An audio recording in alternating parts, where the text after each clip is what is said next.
Hi, Mandy. This is Elisa. Can you hear me? I can, yes, thank you. So I just wanted to let you know I'm allowing in everyone who has signed up to speak so they can hear each other's, see each other's presentation. And it looks like I see on the list the Center for Creative Education doesn't have anyone signed up, but they are present. Okay, then they would have to go next to last before Bonnie.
You're all set on my end.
Mandy, I don't know if you're waiting for anything on my end. You're all set over here.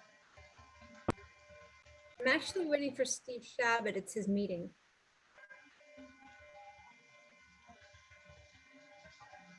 Let me check my email, see if I have anything from him.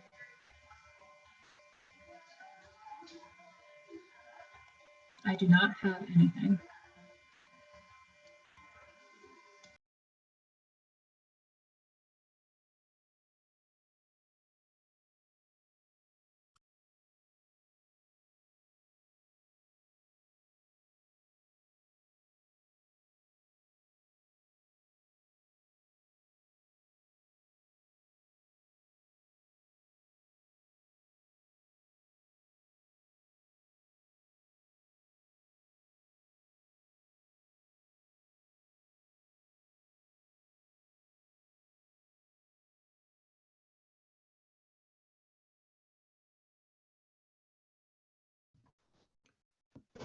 Hi, this is Carl Frankel. Can you hear me? Yep, we can hear you. Okay, just want to make sure everything is on track and we're going to be moving forward shortly. We're just waiting for Steve Shabbat. Got it. Thank you.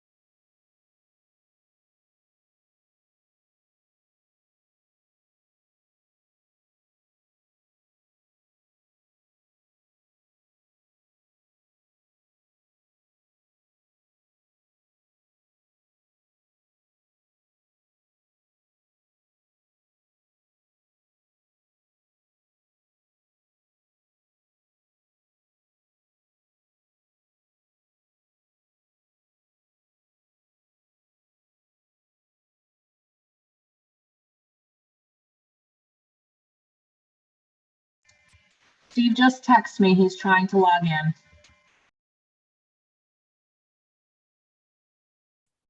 Okay, great.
Steve, I we're had to all start- set.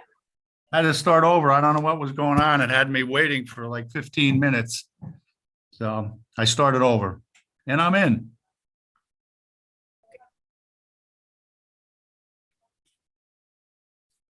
We're ready to start whenever you are. Okay. Give me 1 second here. I'm going to turn up my volume a little bit. Okay, I'm all set. Okay.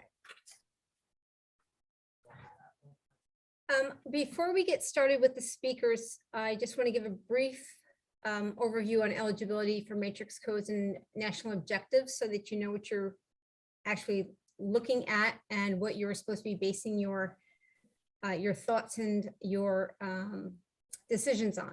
Hey, Mandy, Yep. can I just interrupt you? Let me I really haven't called the meeting to order yet. So let me just call the meeting to order, and then you can continue on. That's the Okay. first item on the agenda. All right, so tonight is our first meeting of 2022 of community development. Without further ado, it feels like I haven't done this in so long, so forgive me if I'm omitting some things or rushing through here, but I got held up trying to get in. So we'll skip a lot of the formalities, and I will call the meeting to order. It's 6:41. And with that being said, Mandy, go back to what you were saying. Okay, thank you. And I'll introduce myself as well. For those of you who do not know me, my name is Mandy Brook. I am the Director for Community Development. So with the matrix codes and the national objectives, each year, we guesstimate what we get as our annual allocation based on what we've received in the past. We found that over the past several years, $700,000 is a good number to work with. And the maximum amount that HUD allows for administrative costs is 20%. In this case, it would be about $140,000. This portion of the funding is paid to the city. It goes back into the general fund. It partially offsets the expenses that are associated with the staff of community development. And for the purposes of this evening, the maximum amount that HUD allows for program activities is 15%, or roughly $105,000.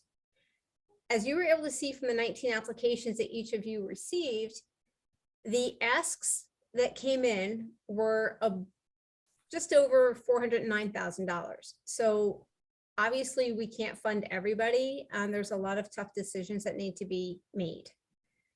I also want to explain that when we receive the applications, we have to review them for completeness, and we need to make sure that they meet eligibility. In order for them to meet eligibility, they must meet one of the matrix codes, and that is actually the indicator of how an activity is eligible. They also need to meet a national objective, and the national objective needs to benefit mostly low moderate income persons, needs to aid in the prevention or elimination of slums and blight, and it needs to meet a need having a particular urgency. It's not only important for us to know that, but we need to have this information in order to record the eligibility of activities to HUD, and they use it for their reporting accomplishment data. If an activity does not fit within the parameters of both a HUD defined matrix code and the national objective, it is not eligible for funding. You were each given a spreadsheet along with the 9 applications, and we'll get into the spreadsheet a little later after the applicants speak.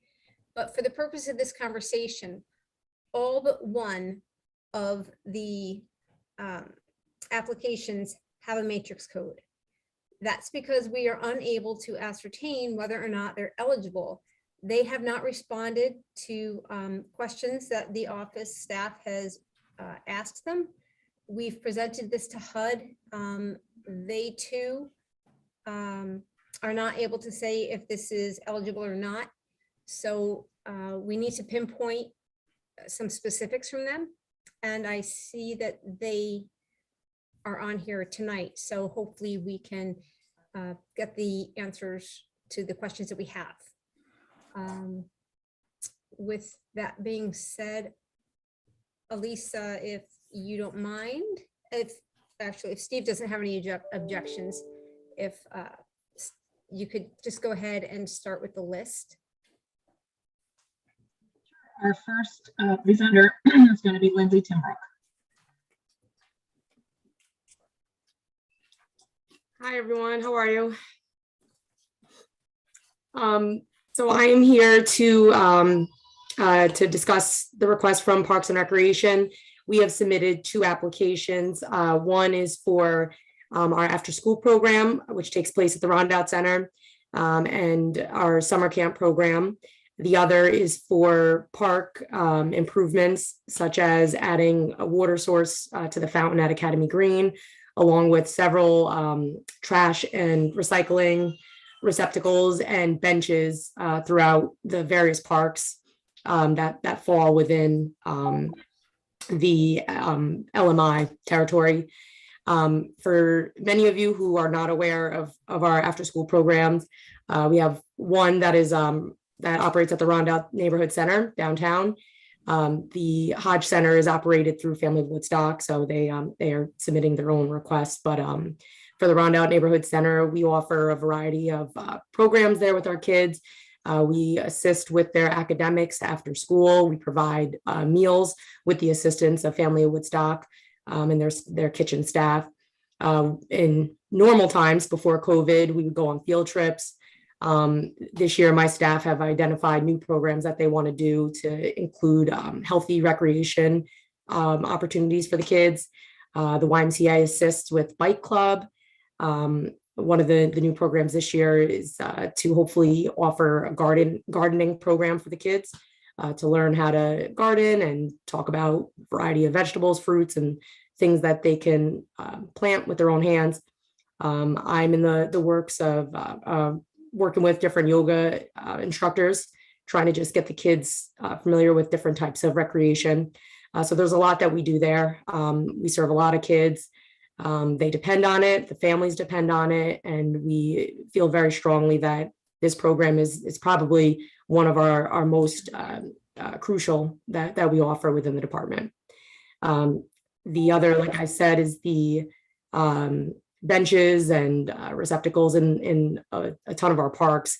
If you visit most of our parks, I'm sure you've noticed that many of them are not uniform. A lot of the benches are in pretty rough shape. They're old.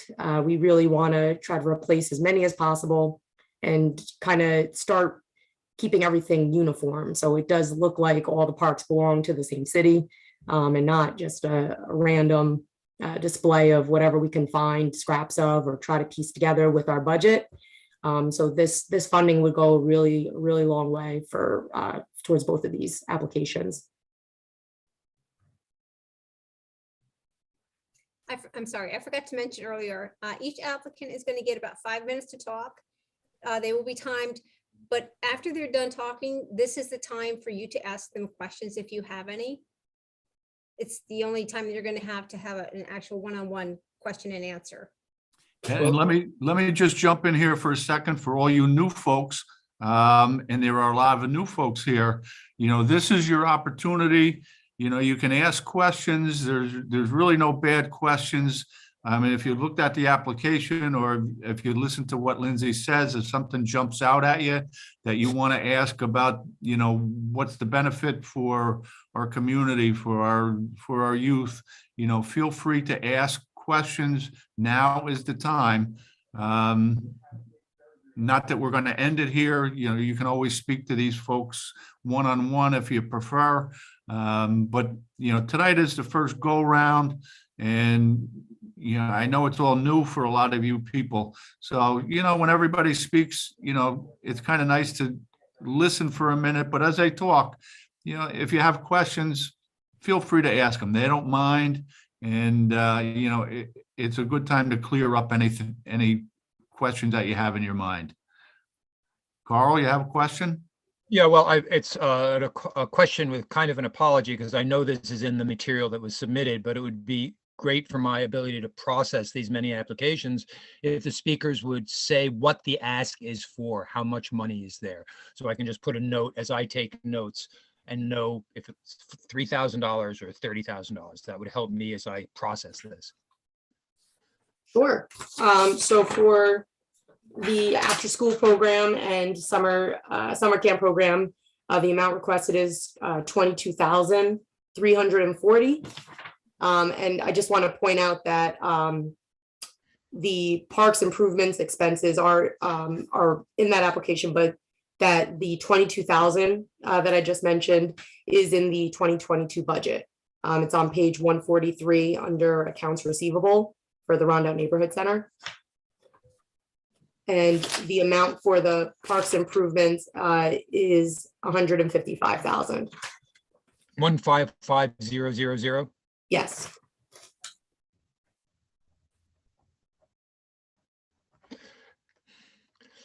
It's funny because I expected it to be much less based on what you were saying, but I think I was kind of relating to what I sensed was your deep enthusiasm about the Rondout Neighborhood Center and the kind of the immediate people-to-people assistance, and that the park infrastructure support was kind of business as usual more to you. I was just, I don't know if that's an observation or request for a comment, but you're certainly welcome to respond. Yeah, I think that the park improvements are extremely important.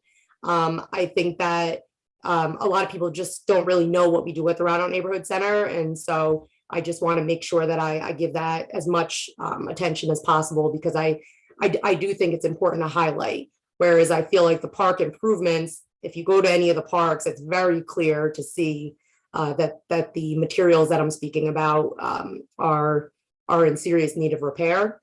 So I think I'm more just trying to highlight the things that aren't as visible.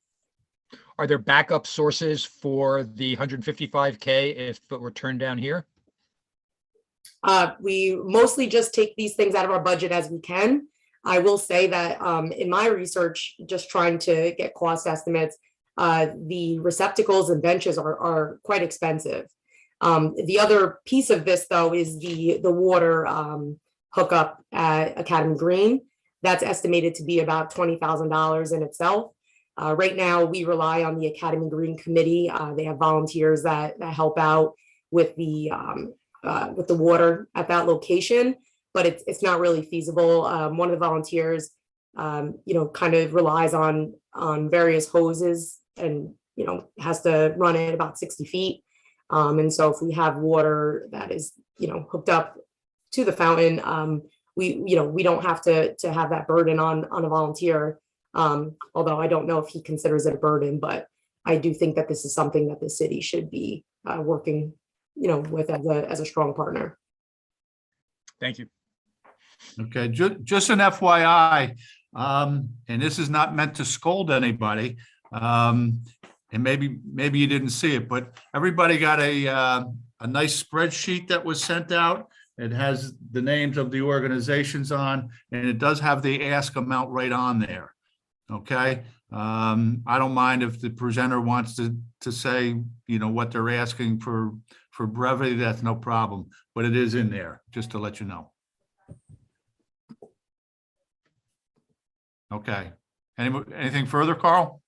No, I was aware of the spreadsheet. It's easier for me to process if they say it. That's all. Okay, I hear you. Me too. Yeah. Okay. Michael. Yep, question, but maybe just a statement. Have we looked into possibly having people sponsor the benches? Like I'm sure there's, businesses in the area or individuals that have a strong tie to a particular park where they would love to, possibly sponsor a bench in memory of someone. Is that something we have looked into, or is that not eligible for, because it's a city-run park? So we do have a naming policy that the city does follow. I don't, right now, the way it reads, I think it's more so geared towards buildings, parks, more of locations, but currently we don't have a name a bench program. I know the mayor has discussed it previously. I just don't think it's ever been ironed out. But that's not to say, it's not a great idea. I know other communities do it. But it hasn't been put into place to this point. Okay, thank you. Hi, Lindsay. Can I speak? Yep, go ahead. Hi. I'm just curious. I've known about the Rondout after school program. I'm so happy that it's still running, and I know how essential it is for the downtown kids. I'm curious, how many kids are coming on average these days? Yeah, the start of the 2021-2022 school year, numbers are actually back up. Of course, during the pandemic, it was a little dicey, but we were operating a full day in learning kind of hub at the Rondout Center, like most other organizations. I know the Y was doing it, Boys and Girls Club, Family Woodstock. And so at that time, we really couldn't exceed a certain number. I think our max was somewhere between 20 and 25. But our numbers right now are showing sometimes between 30 and 40 kids on a daily basis. And also just another thing, because I know technology has been super important for other programs, just with telehealth, with remote learning and just all this digital stuff. Is any of this money going towards technology, increasing technology, doing anything in regards to that? Just because we're still in this pandemic, I'm curious if. Yeah, so with the application, it actually lists a variety of things that it could cover. It goes towards materials, it goes towards staff time if needed. But with our last application, we used funding to purchase new computers for both the Hodge Center and the Rondout Center. So we do have some flexibility in what it can go towards, as long as it goes directly towards the the after school program and the kids' use. It can't be used for administrative services or anything that we would use as far as staff goes. It is all towards any kind of programming with the kids. Awesome. Yeah. All right. Awesome. Thank you. Okay. All right. Any further questions? Okay, Lindsay, you wrapped up? Anything else you want to add? No, just thank you all for your consideration and taking the time to review all these applications. I know you have a long list ahead of you. Yeah, okay. I just want to say, as a longtime member of the Rec Commission, I mean, we have done a lot. We've built things, and as Lindsay says, it's all over the place. There's no continuity there. I think it is nice. At one time, I think every sign looked a little bit different, and the benches were all different. Not that that's necessarily a bad thing, but I think there is something to be said for uniformity here. So I think it's a good project, Lindsay. Thank you. Anybody else? Okay, Lindsay, we thank you. Thank you, guys. Have a good night. You too. Next is Dan Whalen. Hi, good evening. Can everyone hear me? Yes. Good. Good evening, everyone. I'm Dan Whalen. I'm Executive Director of the Boys and Girls Club of Kingston. I want to start by thanking you all for your time. I know this is an arduous process, very difficult, time consuming, and I know it's not an easy process to go through. So thank you for all your investment and time. And I know you have a long evening ahead of you. Secondly, I want to apologize for not being able to turn my screen on. Nonprofit life, my computer is on its way out, but I do have help on the way. It's just not working right now. I'm here to talk about our design team. And I do know, as Mr. Chabot said, that there are new people on the committee. So I'm going to talk about the Boys and Girls Club real quick for those who aren't familiar with our club. The Boys and Girls Club of Kingston is located on 139 Greenkill Ave in the heart of Midtown Kingston. We provide a safe place for youth that enables them to, chase their goals and desires and be able to become successful adults and hopefully members of our community. That's, the Boys and Girls Club way. People tend to be familiar with that, but what they don't know is that Boys and Girls Clubs are autonomous. We are all our own clubs with our own processes, and we're all self-funded on our own. National does not really does not support us. So with that said, our club's personal goal, aside from our mission, is to find things that youth are interested in, develop programs around them, and usher them down these avenues. There's light inside all our kids and interest, and we want to make sure that we provide opportunities for them to be able to find things that can spark creativity and success. Could travel them down avenues in which they can lead to successful adulthood.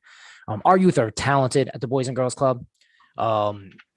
And they just don't always have the same platform as other youth in our community. So we take pride at the Boys and Girls Club of providing that platform to make sure that our youth have the ability for success. Also, with that said, thanks to our partnership with Family Woodstock and Hodge Center, a couple of our community members, we also provide meals every day at the Boys and Girls Club for our members. And all this is available to our youth for their membership fee of $10 a year. So that's a little background on the club. And I'll start to talk about our project that we're really hoping gets funded here. We're looking to implement our design team. We're asking for $17,000 to run the program. We run our core Boys and Girls Club programs, but our focus on our next 1 to 3 years is workforce development. One of the biggest things we're concerned about is what happens when our youth age out. And we're focused on making sure that we provide youth with skills, with baseline skills that are directly related to job opportunities and careers that are available in Ulster County. We think it's important to be able to lead pathways to successful adulthood. So on this design team, what we're working on is we are in the middle of constructing, changing our bike room to a design studio. This studio will have, high level computers, heat presses, cricket machines. And what this is all going to do is allow youth to get into design. They can, use graphic design to design their own t-shirts. Our youth are into designing things, stickers for water bottles, be able to make mugs, merchandise. It's a big field that our youth are interested in. They're really looking forward to this program. I mean, this is going to give our youth skills in graphic design, fashion, baseline technology skills, and also marketing skills, as well as baseline business skills. This is really, the core of what we're looking to push forward on. Again, looking at these are areas where youth can walk into careers that are very successful. Right now we're in the middle of our program that was funded last year, which is our kitchen program. Same idea, cooking. We have our cooking club. They're getting into all these types of things as well, just to show that this is the second level. And we're going to continue to build workforce development programs. There's also angles in which when we get through this, we are going to connect with local businesses who are tied into these fields. Take trips to see these businesses, bring those businesses and connect them with our program, and hopefully have youth find careers that they can be successful in, or even more so, maybe not find a career that they thought they were really into at an earlier age and not at an older one to get themselves on their path. So again, this is a workforce development program to give our kids baseline skills to jobs that are available in Ulster County. A lot of the focus of our workforce program is making sure that our youth have the ability, or at least are able and aware of jobs that are around, and not feel like they have to leave our county in order to find work and to be successful, when there's a lot of opportunity right here that others are moving in and finding. With that said, I mean, that's a brief description of the program. I'm happy to go into detail on any questions that anyone may have. Hi, Dan. This is Steve Shabbat. How you doing? Mr. Shabbat, how are you? Good, good. Thanks for being here. I appreciate it. Of course, you're no stranger to the process here. I would like to congratulate you on, kind of changing the format of the Boys and Girls Club, if you will. I mean, growing up, this was all, I'm probably dating myself. It was just kind of a place for kids to go. It was a safe place for kids to go in the neighborhood, and pretty much it was neighborhood kids. It's really nice to see that you're expanding it, and it's not just a place to go and hang out anymore. It's a place to go and learn, and especially, as you say, career oriented. This is a really good direction you're heading. But since you've been through this process before, the drill. We very rarely have enough money to go around. So, if it comes down to getting less money, this is not an all or nothing project, right? I mean, it sounds like you have various levels that you can spend, the more the better, obviously. Right. But, if we cannot give you the entire 17 grand, does that take this off the table? It definitely does not take this off the table. So what we're able to do obviously gets limited with the Lex funding. We'll obviously go right out doing what the club does and try to find out what we can do and how to be most efficient and what we can provide with the least. Very happy and proud of our organization to be able to say that we always do the most with the least. We make sure that every dollar gets maximized. So if we were not to receive full funding, which we understand in this process, there's a lot of people on this call who I do a lot of work together with, and I know we all need support, that the club would find a way for sure. Okay, thanks. And what are you looking at as far as outreach? How are you going to get kids into this program?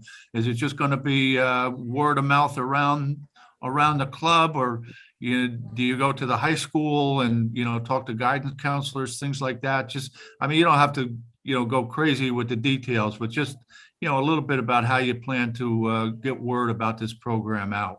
Yeah, no problem at all. Actually, there's a lot of levels. I could probably do this for a while.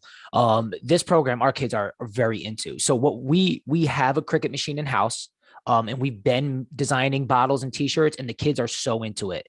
So they love it. They use their club cash for that they can earn in club to purchase different prizes and such. And we know that they're motivated and they're into it. We have a base. Of course, once we construct this, we are going to reach out further and further and see how we can grow. But we have the core kids, we have the core programming, we have everything lined up to get going right away. Okay, great. Thanks, Dan. I appreciate it. No problem. Anybody have any questions for Dan? Michael? Hi, Dan. It's really a statement instead of a question, but have you reached out to the SUNY Ulster Graphic Design Club to see if they can chip in with things? I was a student of that program, so I know that they're very big into, community outreach and development. And I'm just wondering if you had the opportunity to reach out to them at all. Michael, great question. So I'm a SUNY Ulster alum as well. And I've actually spoke out there a couple of weeks ago to the President's Scholarship, and I'm active in that process and getting our kids into it. We have a great relationship with SUNY Ulster, and that's part of the plan. For sure. Again, we are just starting the construction phase of getting it all in, but once we're up and running, we intend on linking directly with them, as well as, SUNY New Paltz has a great 3D printing program, and those are things that we can lead into. Okay. And also, as far for questions, I know Mr. Chabot did say when we came on, we have some new members. I'm open to any questions about the club if anyone needs to familiarize themselves, as well as the design team. Okay. Thanks, Dan. Anybody else have any questions for Dan? All right. Great job, Dan. Thanks. We appreciate you being here tonight. I appreciate all you guys. Thank you. So the next person on the list is Jenny Rodriguez, but I do not see Jenny present. There are a few people who are attending. If anyone is attending and your purpose is to take the place of somebody who has signed up, please message me in the chat and let me know that situation. Also, Bonnie O'Hara, I see you're here and I'm trying to make you a panelist, and for some reason it's not allowing me. I will keep working on that. So the next person would be Erin Baroud. Good evening. Can everyone hear me? Okay. Apologies. I am recovering from COVID still, so I'm kind of losing my voice. It's going in and out. But my name is Erin Baroud. I'm the attorney in charge of the Ulster County Office of Legal Services of the Hudson Valley. And for those of you who don't know us, we are located down in Erin Court, 550 Erin Court in Kingston. We are the sole provider in Ulster County of free, comprehensive civil legal services for individuals and families who cannot afford an attorney, where they have a basic human need at stake, and most often, and currently right now, the most urgent legal needs that we are seeing is eviction prevention or income stabilization. In past years, we've been a successful CDBG grantee. We've had effective eviction prevention program in Kingston City Court, general legal clinics, and currently we are working on a program to assist Kingston seniors with housing and income issues. So in order to meet the HUD guidelines of the new and expanded program, this year we've proposed a program to provide legal services to preserve affordable and safe habitable rental housing for this year's CDBG funding cycle. And it's significantly expanded the program by combining past programs of our court assistants and the program that we're currently working on now that addresses housing and income issues for seniors. So the objective of this program is going to be to maintain and stabilize housing for Kingston residents who are low to moderate income. And the proposal requests for a half an FTE for those of you who are familiar with grant writing. But this equates to half an attorney, which would be dedicated to assisting City of Kingston residents who are at risk of losing their permanent housing. And our specific ask for this cycle is $60,000. As a resident, when a resident comes to us with a housing issue, under this program, we propose to address it kind of in a twofold way. We would be examining a resident's income sources, like what sources are coming into the house. Are they eligible for additional SSI benefits? Are they getting the correct unemployment benefit amount? Are there child support opportunities or spousal support? And by addressing this and investigating this, we may be able to help with an affordability issue. And then really the crux of it is where legal assistance is required to prevent an eviction or to prevent uninhabitable or unsafe housing conditions. And in this program, we intend to do this both in court, in litigation, or outside of court, where, you know, a lot of times clients who come to us from the city of Kingston have rental subsidies or Section 8 vouchers. And to preserve those, if they're in jeopardy, a lot of times it's an administrative hearing outside of court, or, you know, in terms of habitability issues, we can advocate with the landlord, the building department, you know, outside of court. So our approach is really holistic. We evaluate our client's whole situation and see if we can identify additional areas where we can provide assistance. And just to kind of show an example, if a Kingston resident comes to us for assistance and we're able to determine that the household is not receiving child or spousal support, or they have an order for this, but they don't know how to enforce it to actually get the income, we're able to assist in that instance, try and bring some additional funds into the home. If someone is being evicted or fleeing from domestic violence, we have funds that we receive to provide residents with financial assistance to relocate, whether that's moving costs, security deposit, first month's rent. A lot of times those are barriers to preventing eviction or relocating. And just some things to remember when considering the need for a program like this. In 2019, the state passed some new laws that provide increased protection to tenants in New York, which is fantastic. But then the onset of 2020 with the pandemic, we saw the landscape related to landlord-tenant law has really changed, and it's constantly in flux right now. There's been pandemic-related relocation of people to Kingston from downstate, putting additional pressure on an already strained housing supply. And then 2021, we saw the continuation of the pandemic and an implementation of the state's new emergency rental assistance program. And this program, you know, has some really important legal considerations that come into play, such as when landlords who are accepting funds, they are required. Okay. Can I just say one thing? I'm sorry. So, you know, we have been here for a long time. It's really important that we continue these services. I apologize for brevity is not my strong suit. I'm happy to answer any questions that anyone has offline or online. Thank you very much. Okay. Any questions for Erin? Well, I'd just like to observe that, you know, the political energy in Kingston right now is all around affordable housing, as everybody knows. So this really hits a sweet spot in terms of where the political energy is right now. The just cause eviction statute does not do enough to address, in my mind, although I voted for it, it doesn't do enough to address mediation and resolution of issues without having to go through the cost and time expense of going to court. So how much of the work that you're doing is going to have the net effect of resolving these issues without having to take disputes to court ultimately?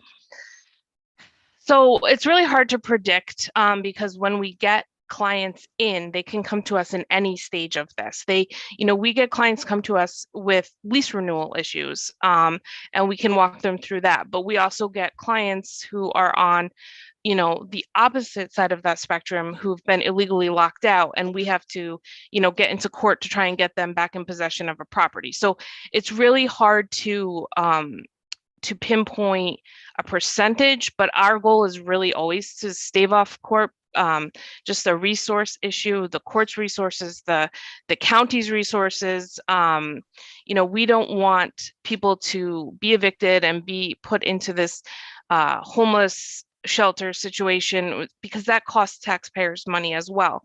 So really our goal is to settle outside of court if possible. And that is just one of the, like you said, the political environment right now. There's a lot of programs and a lot of laws and a lot of funding that we can potentially use to try and settle these matters. And it's, I think having the attorneys to be able to utilize these programs and utilize these laws and funds is kind of key. The laws are great, but without the attorneys to kind of, help work through them, it's not necessarily the answer, I guess. Thank you. Anybody have any questions? Aaron, I just have a quick question, and you don't have to go into great detail about this, but I know, we've been talking the last couple of years, and I know during the height of COVID, it was certainly a mad rush to your doors. Has that leveled off any, or is it increasing or decreasing a little bit? What's the status? So there's been an ebb and flow over the past 2 years. And, for some part of that, the courts were closed. So a lot of the work we were doing were advising people of their rights and what's going to happen, what can people do. But, the courts are open. There's a lot of new laws in play. There's a lot of evictions in the pipeline and warrants that are waiting to be executed. There's an uptick now with the expiration of the eviction moratorium. And so we are just kind of bracing ourselves. We've been short-staffed due to the Great Resignation that we read about in the papers across the country, but we are slowly building back. And with this funding, we anticipate to have over 2 full-time attorneys working on housing matters for the county. And then with this funding, it would be a full half of an attorney solely dedicated to the city of Kingston, which is where we see most of our need. Okay. Any questions for Aaron? Comments? Okay, Aaron, we thank you for being here. Thank you all. I don't envy the the job you have in front of you. No, it's not an easy job for sure, but thanks for being here. Thank you. Next is Heidi Kirschner. Good evening, everyone. Can you hear me? Everyone, okay. Good evening, Community Development Advisory Board, and thank you for this time for commentary. My name is Heidi Kirschner. I'm the Executive Director of the YMCA of Kingston and Ulster County, and I'm seeking support for Keeping Your Head Above Water grant. The ask of this grant is $740.79. Sadly, every year, our community loses precious lives as a result of drowning, and it doesn't have to be that way. In most cases, drownings can be prevented if the victim or the people around the victim can respond with basic water safety skills. The CDC states that drowning is a leading cause of death for young children. However, for every drowning death, there are another 5 who receive emergency department care for non-fatal submersion injuries, such as that cause long-term disabilities of memory, brain damage, and the loss of basic functioning. Safety around water teaches swimmers and non-swimmers how to be safe around water, decreasing the risk of drowning. It's an excellent first step for all individuals to feel more confident around water, yet respectful of the dangers waters can bring. Many families in our community do not seek out swim lessons for a variety of reasons. Our goal is to teach the skill of being safe around water in several locations throughout the city of Kingston. Adult family members are encouraged to participate as well as children because we found this approach to be most successful.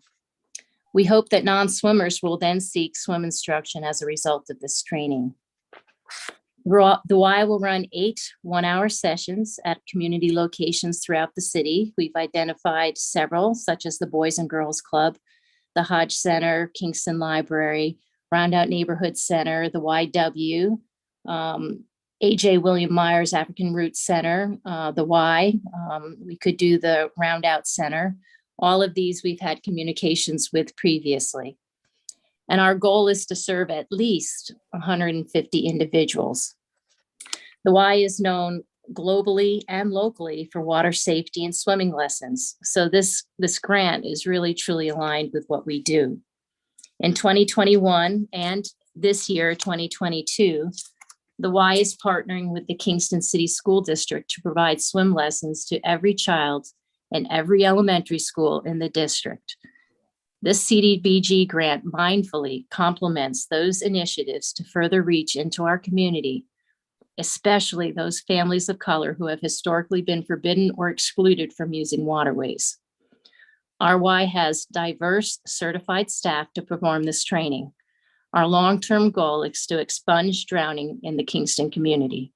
Performing this training is an important first step towards that goal. Thank you. Thanks, Heidi. Anyone have any questions for Heidi? I have one question. This is Ursula Ingham. Heidi, Go ahead, Ursula. I've been reading about something called dry drowning, where a child is underwater, comes out, seems to be okay, and actually dies of drowning later because of fluid in their lungs. Will you be covering that kind of topic in your training sessions? We'll be talking about a variety of drowning. That is one topic that we will, highlight and identify, symptoms and what to look for. It's truly aimed at, that's one element, and it's truly aimed at, really being a support for people around you to, recognize things that are happening and be able to respond to save a victim.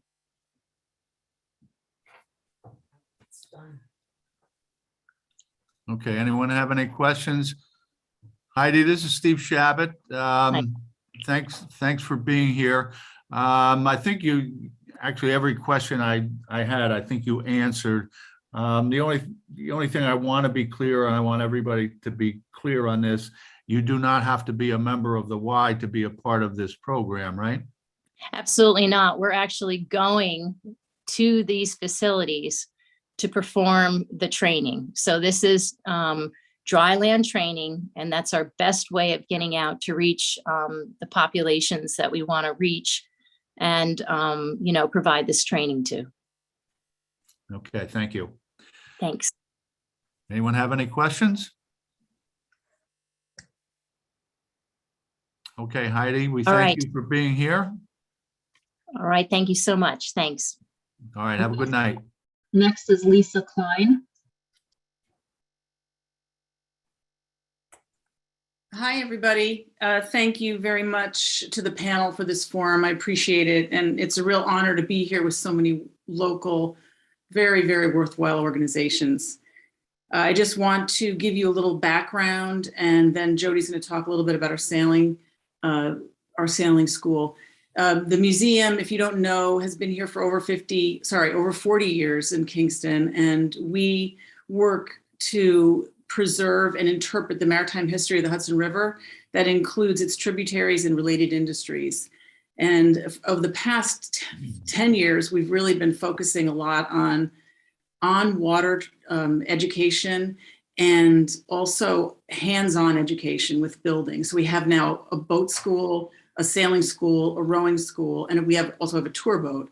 And this gets people out on the water to experience the river and firsthand and learn about the traditions of the maritime world up here in the Hudson Valley. And it really, really helps people connect better with the river and our history. And so for this opportunity that you guys have provided, we've taken a variety of our on-water and hands-on programs, especially the ones that feature STEM related. Well, almost everything we do is STEM related, frankly, but the kind of the best of the best. And we've made scholarship opportunities in each one of those classes. And we will be targeting students from low and mid-income local families. We do that through, we work with Heidi at the YMCA and the local schools, and the Children's Home, the Boys and Girls Club have all been down here. And we bring them into these programs. And sometimes we have to send them to the YMCA to learn how to swim first. And they really enjoy this totally new, for many of them, a completely new experience. We think it's important for so many reasons. And I'm going to just hand it over to Jody, who's going to talk a little bit about the actual sailing programs. Thank you, Lisa, and thank you to the advisory board for this time. I'd like to just tell you a little bit about our sailing school. We started in 2017, so we're a fairly new program. We are a U.S. sailing certified school. U.S. sailing would be like U.S. swimming or U.S. tennis, the governing body of our sport for the United States. And we're the only U.S. sailing certified school in the Hudson Valley region. And the motto of U.S. sailing is safety, fun, and learning. And we really take that seriously. Safety very seriously and fun very seriously, if you can take fun seriously, and a lot of learning.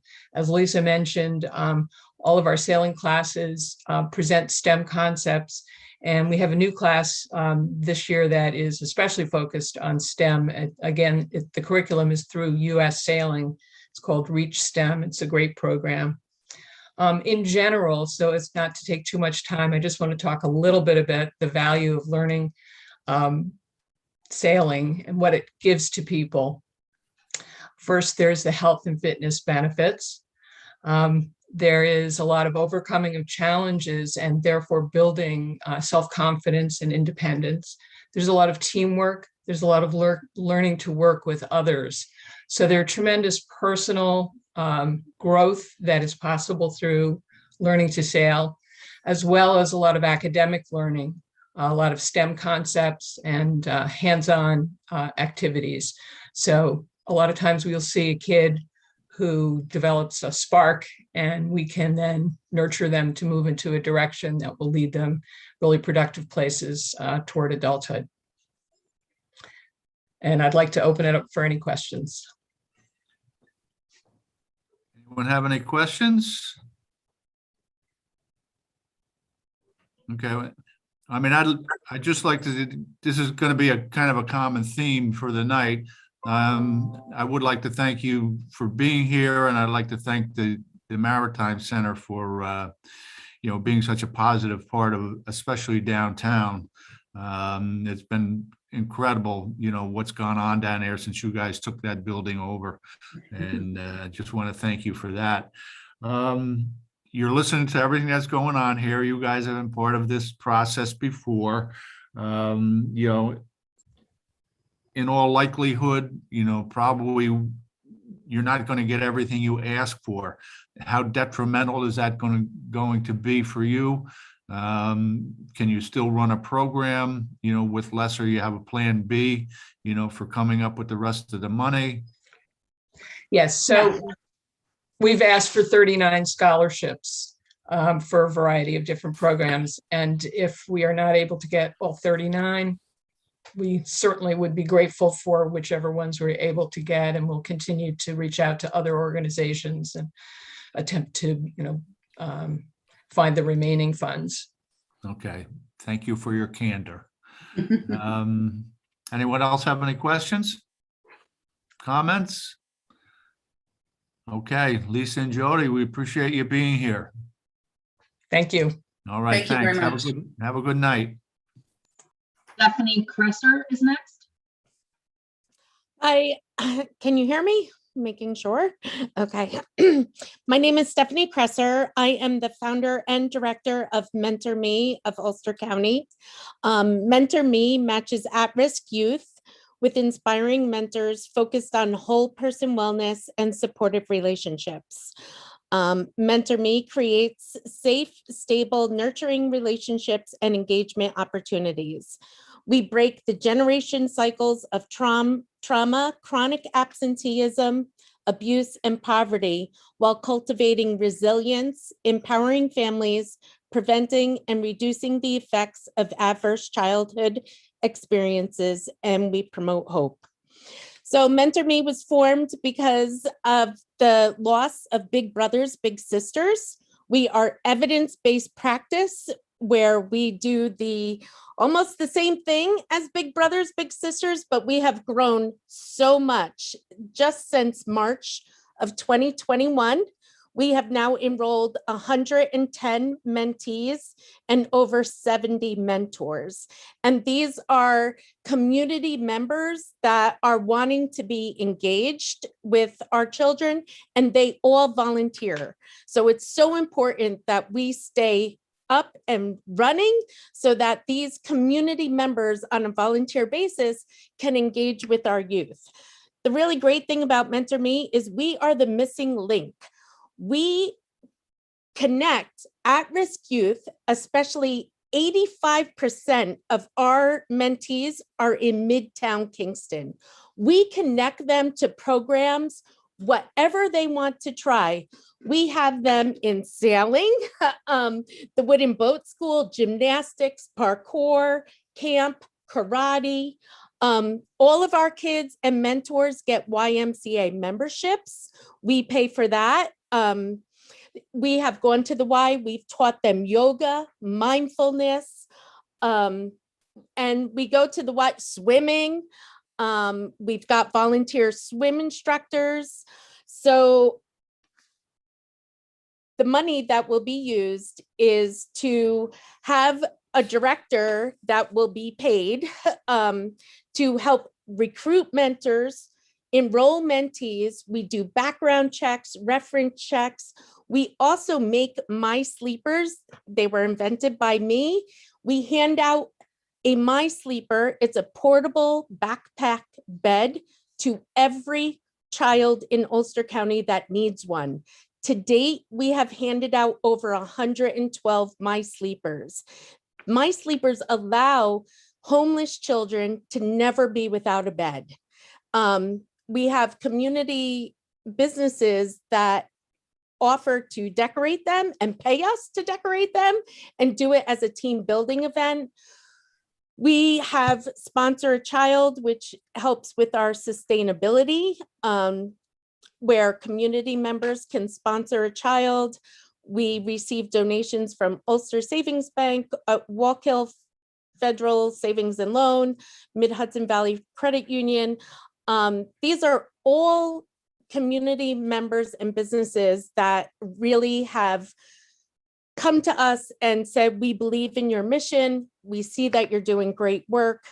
I can't even tell you the number of kids that we support not only during school, but afterwards. We have evidence-based software, the same one that Big Brothers Big Sisters uses. We contracted with the same companies and have that software. I also want to say we're led by licensed social workers. So we have the opportunity to really assess the children when they're in trauma. And we collaborate with all of the, as many as we can, community businesses. Like People's Place has allowed us to use their wellness center up top, and we've taught mindfulness and yoga up there. The Hudson Rivertime Maritime Museum gave us a scholarship for our children to attend camp, and she did awesome. They're also offering us more scholarships for their STEM classes. And the YMCA has been huge. We also just spoke to the YWCA to use their kitchen one night a week to have family dinner with the children. The Old Dutch Church has also said that we could go over there. But we need working people to keep this program going, because as it continues to grow, we're all volunteer. We can no longer handle the magnitude of kids that we have and community members that want to be a part and help these children. Like I said, we probably receive at least 4 to 6 mentor applications a week, as well as 6 to 10 mentee referrals a week. So with that, I guess I want to just open it up to questions. Carl. Well, first of all, it's spectacular work you're doing. I'm really touched to hear about the kind of work you're doing, and I'd heard about what you were doing before this, and I haven't been in the loop, so that's testimony to how you're sort of springing out Thank you. of nowhere. My question is, so you're looking to get beyond volunteer status and have a professional employee who's going to be the coordinator, basically, all this stuff. Is that more or less correct? Right. I am offering an in-kind donation, my time, my knowledge, and my skills. I won't be paid. I'm volunteering all that, but we need a coordinator to, we provide all transportation for these kids. We pay all the service, like program fees, like soccer fees, gymnastic fees, karate fees. We also purchase all the equipment and clothes that they need. So gymnastics, they needed the leotard, and soccer, they needed the cleats, the shin guards, the balls. We provided all of that for these children, but we're so large now that we need a coordinator to coordinate like the applications for the mentors. We match mentees and mentors. That it's quite a big operation. It's grown into. I get that, and I also see that, if I'm not mistaken, you're asking for 25,000. Is that right? Yes. So my question becomes, are you planning on, is that the full extent of the cost for this person you're going to hire? No, How would you our pay for this salary. person? Well, Yeah, okay. our salary for this person is 35, that we're hoping to be 35,000, because that's about not even a living wage, but something. So, but we have donations from Toyota. We have donations from Hutton Brickyards, donates to us between $500 to $1,000 a month. We also, Ulster Savings Bank gave us a grant for $5,000. So we're able to put money into that. You know, at the time that we filled out the application for the community block grant, we were, you know, we're just starting out, but we were able to pay for our software through donations. We were able to pay for a lot more, but we're all volunteer, and we all have full-time jobs. Got it. And it's not, the good work is not getting done to the best that it could be. If I were in your position, I'd be asking for money for a full-time person too. I totally get it. Yeah. Okay, Michael.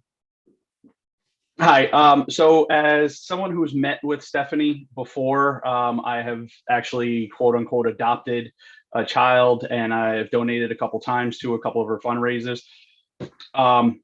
I am in 100% agreement with her. I think the services that she offers is vital. And as someone who has been in the foster care system and as someone who has been homeless, I know firsthand the opportunities that she's giving them, especially with these, I forgot what you called them, but the roller, the beds. My sleeper. Yes, the My Sleepers. And, she's trying to do so much. And, you do have my full support on this, because I do see that, what you're trying to do and what you are doing for the kids in the community. Thank you so much. Thank you. You're welcome. Thank you. You know, and just to add to that, we are now receiving referrals from St. Catherine's Kinship Care.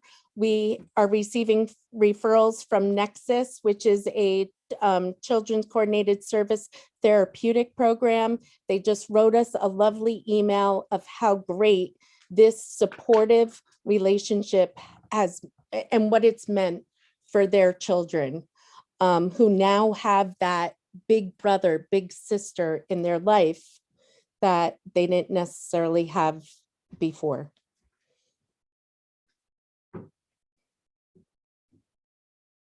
Anyone else have any questions? Okay, Stephanie, thank you very much for being here. Very Thank you informative. so much. Thank you so much. You're welcome. Have a good night. Thank you. Next is Tom Polk.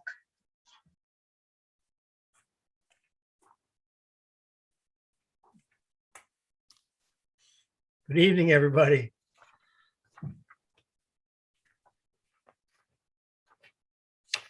Are you hearing me all right? Yeah, we hear you, Tom. Okay, good. Just like those thumbs up, so I know I'm not talking to the empty screens. Well, good evening, everybody. Thank you for the opportunity to offer comments at this Community Development Advisory Board meeting. My name is Tom Polk, and I am the Bicycle Program Manager at the YMCA of Kingston and Ulster County. I'm a lifelong bike rider and support the use of bicycles as transportation as well as for health and environmental reasons. I've been teaching bike safety in Kingston for the past 12 years. I'm certified by the League of American Bicyclists and by the International Mountain Bike Association. I'm speaking tonight on behalf of the YMCA's two bicycle programs. The first is Lend a Wheel. This program's goal is to make sure that low and moderate income residents have access to safe and affordable transportation. In one part of the program, we operate free community bicycle repair clinics. These clinics take place outdoors at the YMCA's parking lot and are 2 to 3 hours long. We also participate with the Kingston Repair Cafe and attend outdoor events during the summer. An average of 15 bicycles are repaired at each clinic. Whatever location, members of the public bring their bikes in and volunteers from Bike Friendly Kingston diagnose and make repairs.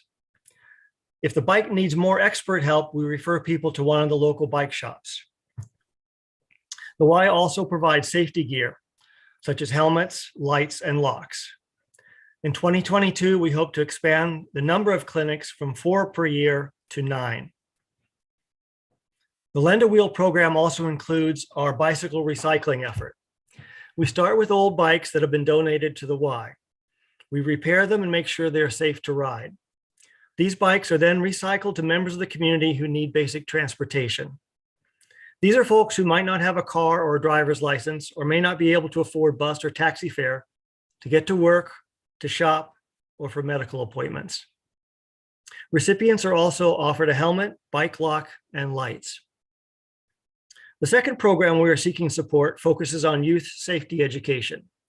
It includes after-school bike clubs at the Everett Hodge and Rondout centers, safety instruction at the City of Kingston's 4 summer camps, the Read and Write program, and the YMCA's Camp Starfish. The Hodge and Rondout programs operate once a week for 5 weeks in the fall and 8 weeks in the spring. Children age 9 and up are eligible, with an average of 15 children participating. We begin with mandatory safety meetings where bike club members are taught how to properly fit a helmet, how to make the correct hand signals for turning and stopping, and what the rules of the road are. We then get the youth onto bikes and conduct safety drills in a safe, car-free area, such as a closed parking lot. Once the group has become proficient in bike handling and safety, adult ride leaders take them on rides in their neighborhoods. You may have seen us riding around Midtown or in the Rondout, 10 to 15 kids with a couple of adults, all wearing neon green safety vests. We use city streets as well as the Kingston Point Rail Trail and the Midtown Linear Park. We connect kids with new ways of getting around their community. The city is also our classroom for art, history, and nature. The bike clubs ensure outdoor physical activity, and we also discuss healthier choices to address childhood obesity and its long-term health consequences. Our program for the Read and Write children runs for 5 weeks during the summer, and we follow the after-school format for the older group of children. We also provide programming for a younger group, those aged 5 to 8, in the form of games with traffic safety themes. An average of 30 children attend that program. At the YMCA's Camp Starfish, we provide 6 90-minute sessions serving campers aged 9 to 12, with an average of 20 children participating. It follows the Read and Write curriculum and the after-school programs. Excuse me. For the city's 4 summer camps, we provide hour-long blocks of hands-on instruction for a younger group, usually the 5 to 8-year-olds, and a second one for campers age 9+. About 20 campers per park are involved. These programs generally remain on site because of the time constraints we face. In all of our youth safety programs, children learn bike handling skills and are safer when they ride a bike on their own. We support the development of lifelong safety habits that will serve them as they grow older, particularly if they become motor vehicle operators. In addition, we provide youth with more than just ways to be safe on a bike. They learn by experience, they develop skills, self-confidence, environmental awareness, problem solving, communication, cooperation, and other social skills. CDBG funding will allow us to increase the number of low and moderate income adults and youth served from 299 to 600. Thank you. I'll be happy to answer any questions you may have. Thanks, Tom. Any questions for Tom?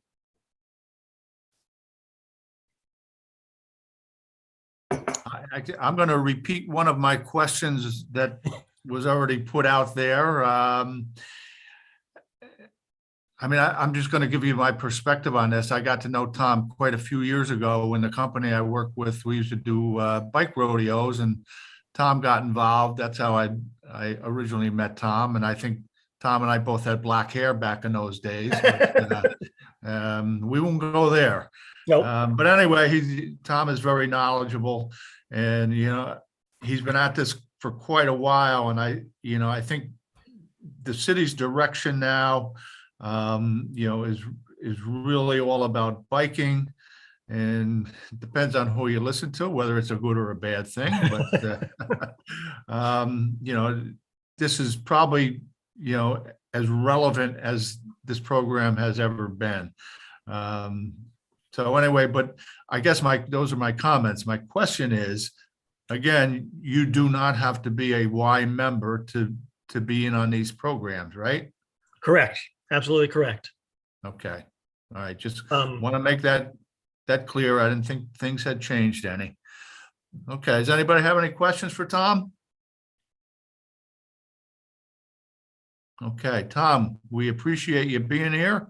Yeah. Sorry, I kind of got a little bit waylaid. I didn't get that email, and it had to be forwarded to me by Heidi. So a little technical issue on my end. Well, I guess you can take that up. I don't know. All right. Thanks again, Tom. All right. Bye. Good night, everybody.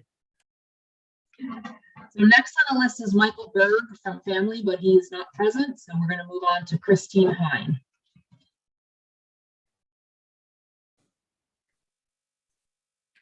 Hi, good evening, everyone. Can you hear me? We can. Yes, okay, all right. Thank you for your time. I know that this is a long meeting, so I will not go any longer than absolutely necessary. I appreciate you all taking the opportunity to listen to all of our programming and for what we do for the community. I do not envy your position whatsoever. So for those that don't know me, my name is Christine Hine. I am the executive director at People's Place. People's Place is this year celebrating our 50th anniversary of helping folks within the Kingston community. We do serve all of Ulster County, but historically our main focus has been the city of Kingston. And our request is for an expansion of the Wellness Empowerment Center through the support of you folks. We were able to open in July and offer one program or one workshop per day. So what we are looking to do, based on the incredible feedback that we have gotten from the participants of the program, we would like to expand our services to offer at least 2 to 3 programs every day, plus an evening once a month, and also some weekend workshops to really reach out to the folks who may not be able to access the programming during the hours of 10 to 1 Monday through Friday. For those of you who do not know, the Wellness Empowerment Center focuses on bringing wellness classes, alternative health modalities, financial education, and health screenings to low to moderate income members of our Kingston community. These include a variety of programs and classes, all located at our space at 17 St. James Street or 777 Broadway. The program is here with one concern in mind, and that is the well-being of our recipients. They are often the segment of our population which struggle financially. They really don't have any expendable income. It's why they're coming to People's Place to begin with. And we want to be able to help them learn healthy habits, quality exercises, stress reduction skills, and other traditional health modalities. As we have heard over and over again, mental health is of grave concern for people, not just throughout the United States, but especially in our Ulster County and Kingston community. If you go online, you can find the mental health statistics through Ulster County, which are scary at best. The reports of increased anxiety that people are reaching out for help with, the suicide rate, the drug overdose rate, all of these different mental health stresses. We feel at People's Place, we are not professional, but we do get professionals to come in and help. We'll help teach people how to handle their stress at home to at least a moderate degree until they can either get more professional help and or just figure how to handle daily stresses. The World Health Organization has taken the position that mental health is a state of well-being in which every individual realizes his or her own potential, can cope with normal stresses of life, and can work productively and fruitfully, and is able to make a contribution to his or her community. And that is exactly what the Wellness Empowerment Center aims to do: help people maintain a mental health due to normal stresses. And the type of programming that we offer through the Wellness Empowerment Center focuses on just that. In your packet with the application, I've gone into great detail as to the numerous different workshops and classes that we offer.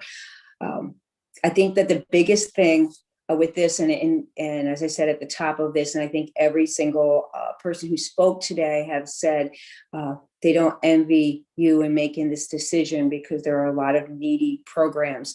I think one of the biggest concerns that I hear over and over again is that there is a stigma attached to taking care of yourself and seeking basic stress reduction and mental health skills because it's considered frivolous. And I am here to say that I really do not think that is the case whatsoever. And in talking to the folks who have used our programming, we've had people who have said to us that, they were ready to move away and move out of the area because they felt that there was no help here for them. And now they come here. They have really wasn't sure where to turn, and they've created relationships and bonds with the instructors and with the other participants.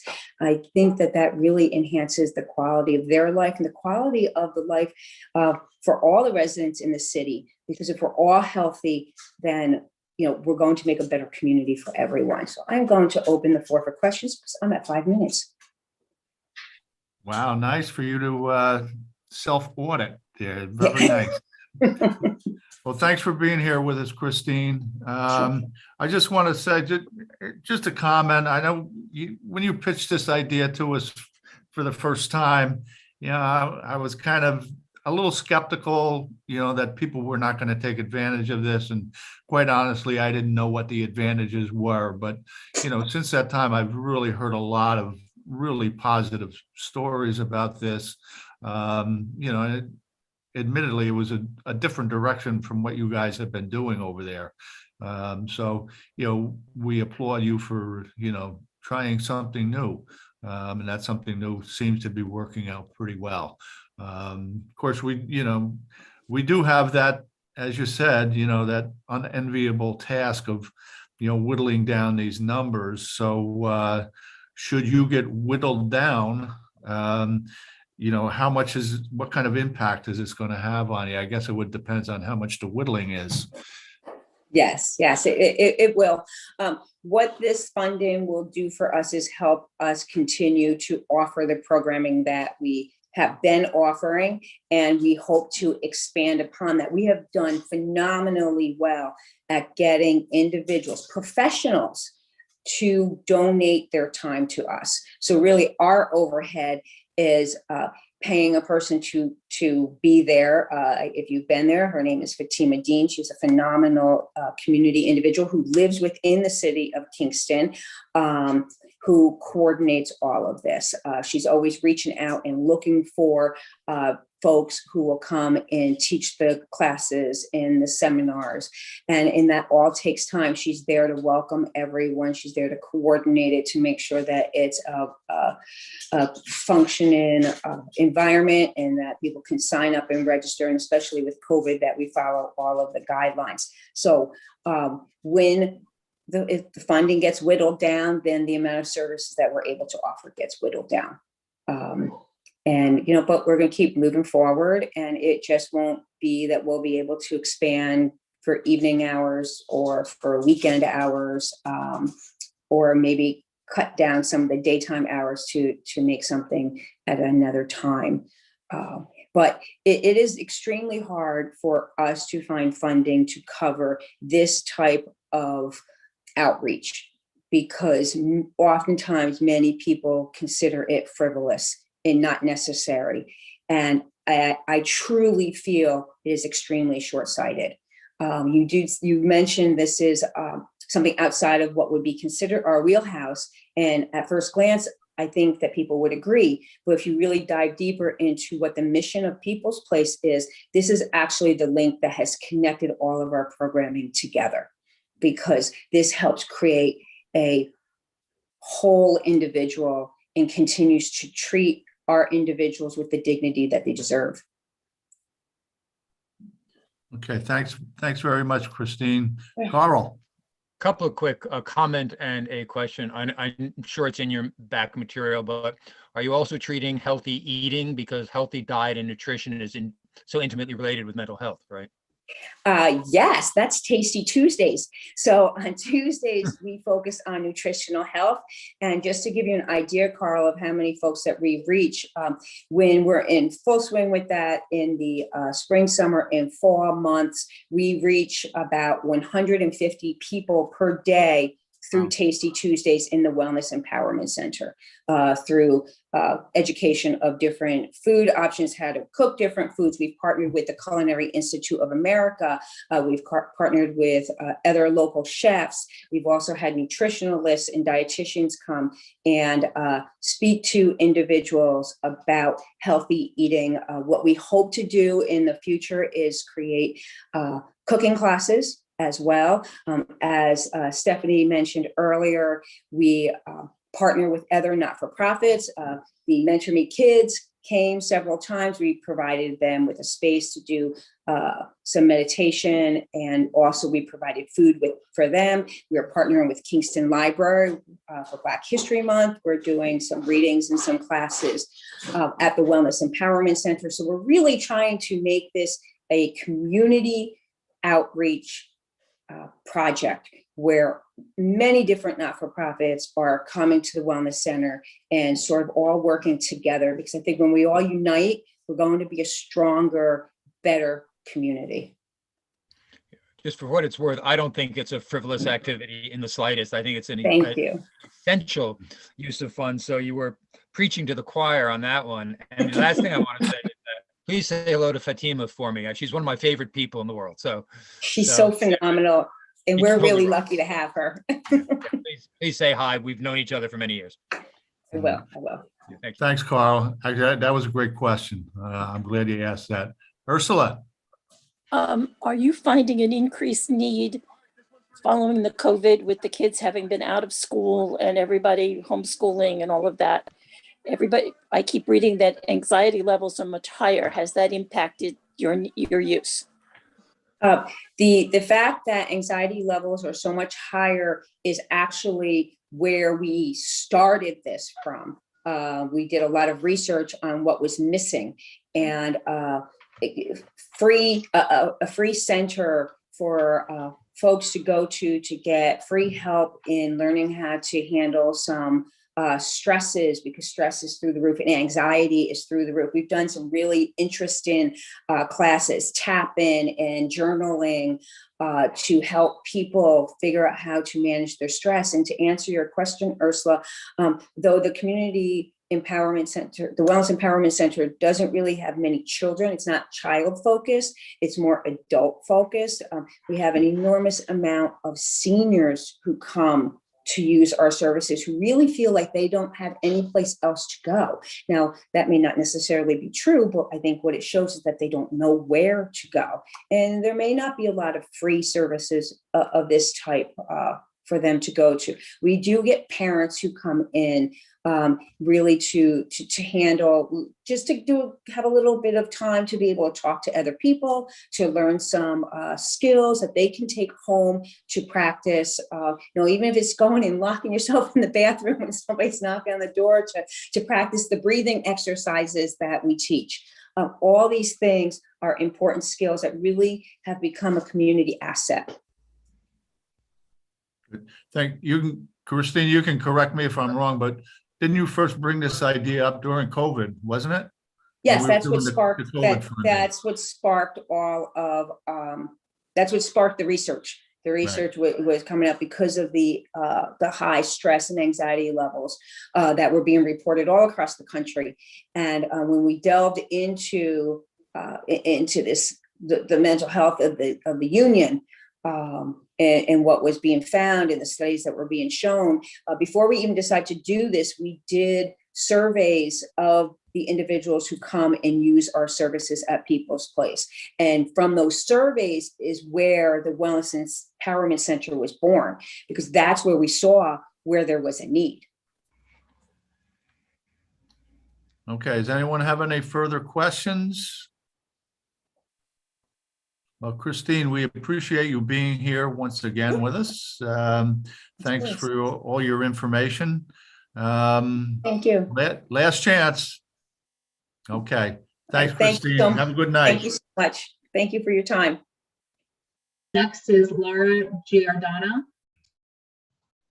Yes. Hello. Thank you very much for hearing me. My name is Laura Giordano, and I'm representing the Kingston Midtown Arts District, and I represent the DRAW, which is the Department of Regional Art Workers, their art education program. Our proposal is brought about by a unique opportunity.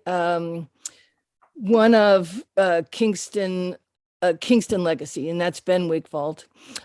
He was the first African-American professor at SUNY New Paltz to cross the color barrier, and created a communication village in a studio of his when he was living in Pankaki neighborhood.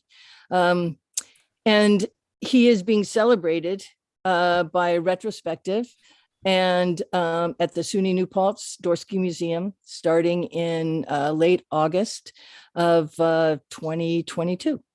When we heard this, we thought it was a perfect opportunity to engage our pop-up gallery group, which some of you may be familiar with, and we've been funded before, and it's a work study, paid work study program where we engage the kids in the art industry. They work as teaching assistants in our classes. They work on community arts projects with local artists. They engage in community events, and they help us to manage our studio. Then we have also last year started a teen portfolio program, which is geared at young high school seniors, some juniors that are interested in engaging in the arts in the future. And so this seemed like an opportunity to combine both those forces and do what we do, which is engage those students in really a deep dive into the work of art. Ben Wigfald was an artist. He was a community organizer. He was an inspiration as a professor and in Communication Village. He also was a gallerist and had the Watermark Cargo Gallery on the Rondout showing African-American art. And he's a true hero and inspiration. And so we thought, what an opportunity to create a year-long investigation into his life. Through the PUG program, our students have always been involved in, it's called Pop-Up Gallery Group because that's how we started. We invaded empty storefronts and showed work of Kingston High School alumni. That grew into an art education program that involved a lot of the alumni in teaching. Since then, it has evolved even further, and now we offer a full range of classes at the draw. But these kids are involved in all aspects of it, the PUG program. So they see the teaching, they see the arts administration, they've been involved in gallery exhibitions. They really engage deeply and understand that the work of an artist or the work in the art industry is not just somebody sitting alone in the corner of a room, that artists take on many, many roles. And the idea that we have Ben Wigfall as this incredible inspiration led us to create this project. So we're partnering with SUNY New Paltz, the Dorsky Museum, Ymca House, which is a new artist in residency on the Rondout. And we're going to be doing a full year of programming. So they're starting in August. The pop-up gallery group will be engaged in the project through kind of the back end, looking at how does an exhibit like this happen? You know, how do you curate it? How do you find all the work? How do you hang it? You know, what are you trying to say with it? The portfolio students will experience the work for its aesthetic values. And for its place in art history. They'll be working with an advisor for PUG and an artist for the fine arts part of it. Those studios in the fine arts part will come back to the studio and translate their experiences into visual arts. And the PUG students will document, dive deeper into Ben and his legacy here in Kingston. They'll be working with filmmaker Stephen Blauweiss to create a short documentary and a catalog. They're going to be displaying the work. The PUGs will be displaying their documentation, and we'll have a show of work inspired by Ben and his compatriots for the fine arts students. That's the first part of the year. That'll happen. That show will happen in December. They'll also be going to the Dorsky Museum. Well, they're going there twice. The second time they're going to experience the printmaking studio where Ben was a professor. They're going to be working in the gallery as well as experiencing, you know, anyway, they're working in the gallery. They're going to be going and taking a trip that's funded by the Dorsky. All these things we're partnering. So it's an incredible opportunity. Anyway, they're going to be going down to New York City to the Blackburn Studio, which is an archive for African-American printmakers and printmakers of color throughout New York City, started at the very beginning. And then they're going to be bringing all that stuff back. And the second part of the year, the PUG students will be continuing their documentary work and working on a final short film and catalog. And the fine arts students will then be able to kind of use their art to explore their relationship to community. And then the final show will be held at our studio as well as at the Dorsk Museum at the end of the project. So that's kind of it in a nutshell. It's all written there and I don't need to write it again. We're asking basically for subsidies to be able to pay these students so that they can make a full commitment. Their work won't just be for themselves, but it'll be for the entire community to celebrate one of our heroes and establish themselves as integral to the arts community and the community in general through their work. Okay, thanks, Laura. We appreciate you being here. Does anybody have any questions?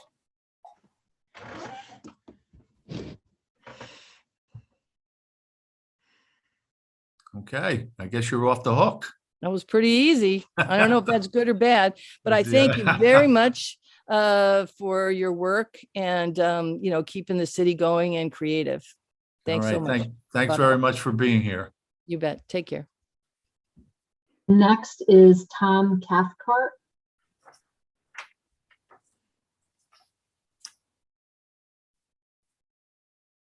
Good evening. Can you hear me? Yes, we can. You can. Okay. Everybody has to ask. I'm delighted to be here and I thank you very much. I've been fascinated to hear the presentations of all these organizations, some of which I knew absolutely nothing about. So this has been a bit of an education for me. And as many people have said, you have an unenviable job. I'm really, my hat goes off to you for making this such an open process and allowing as many people as possible to make a claim, an appeal for your assistance. Ulster Immigrant Defense Network was begun in 2017. It was called into being by Father Frank Alanya, who's the priest at Holy Cross Santa Cruz Episcopal Church. And it started from nothing and has grown to a rather large organization now, providing over $500,000 worth of assistance a year. It's an organization made up of many community organizations, many faith organizations, Jewish, Muslim, Christian, just many interested individuals, 100 volunteers. Up until 2 weeks ago, I would have told you we were an all-volunteer organization, but we were finally able to hire a part-time administrative assistant as the program got too big for any of us to manage on a volunteer basis.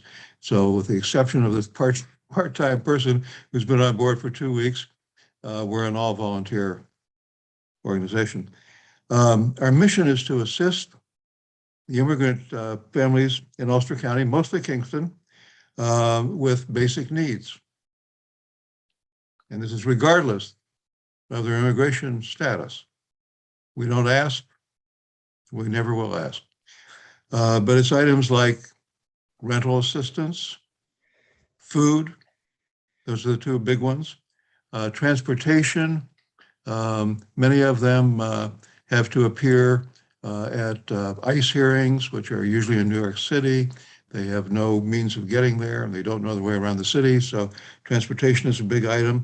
We have a bilingual hotline where people can call and ask questions about their rights and how to go about getting different kinds of assistance.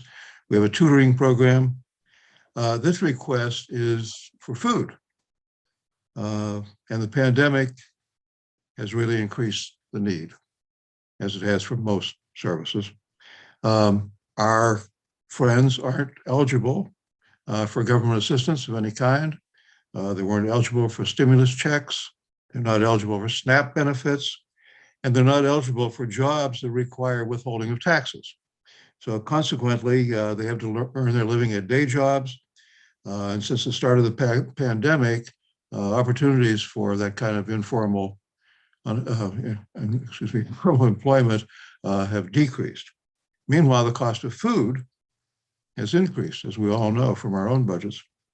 So more people are arriving at our weekly free food pantry, which is run every Wednesday.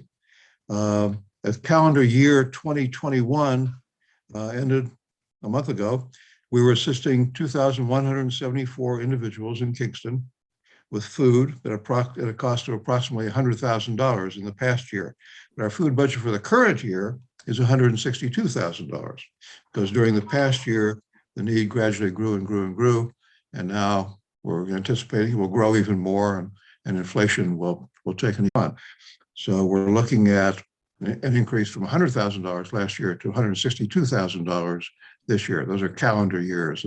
I realize you're on a July 1st fiscal year, but we don't have those figures ready to hand. But on a calendar year basis, it looks like we'll have a need for an additional $62,000. We have secured dedicated food grants from Mother Cabrini Foundation and from the New York State Office of something or other, which I've lost here. And those amount to $86,400. So we have quite a gaposis there that we would like to fill. City has been very generous, as you know, in the past with the COVID-related community development grants. In the first year, you provided $20,000 in assistance. The second year, an additional $10,000. For the coming year, we're ambitiously asking that you consider a grant of $30,000. And that's a lot of money. And I know you're asking all of us what we would do if we had to whittle. We would do a number of things, I guess. We would keep thumping the tub for additional grant money.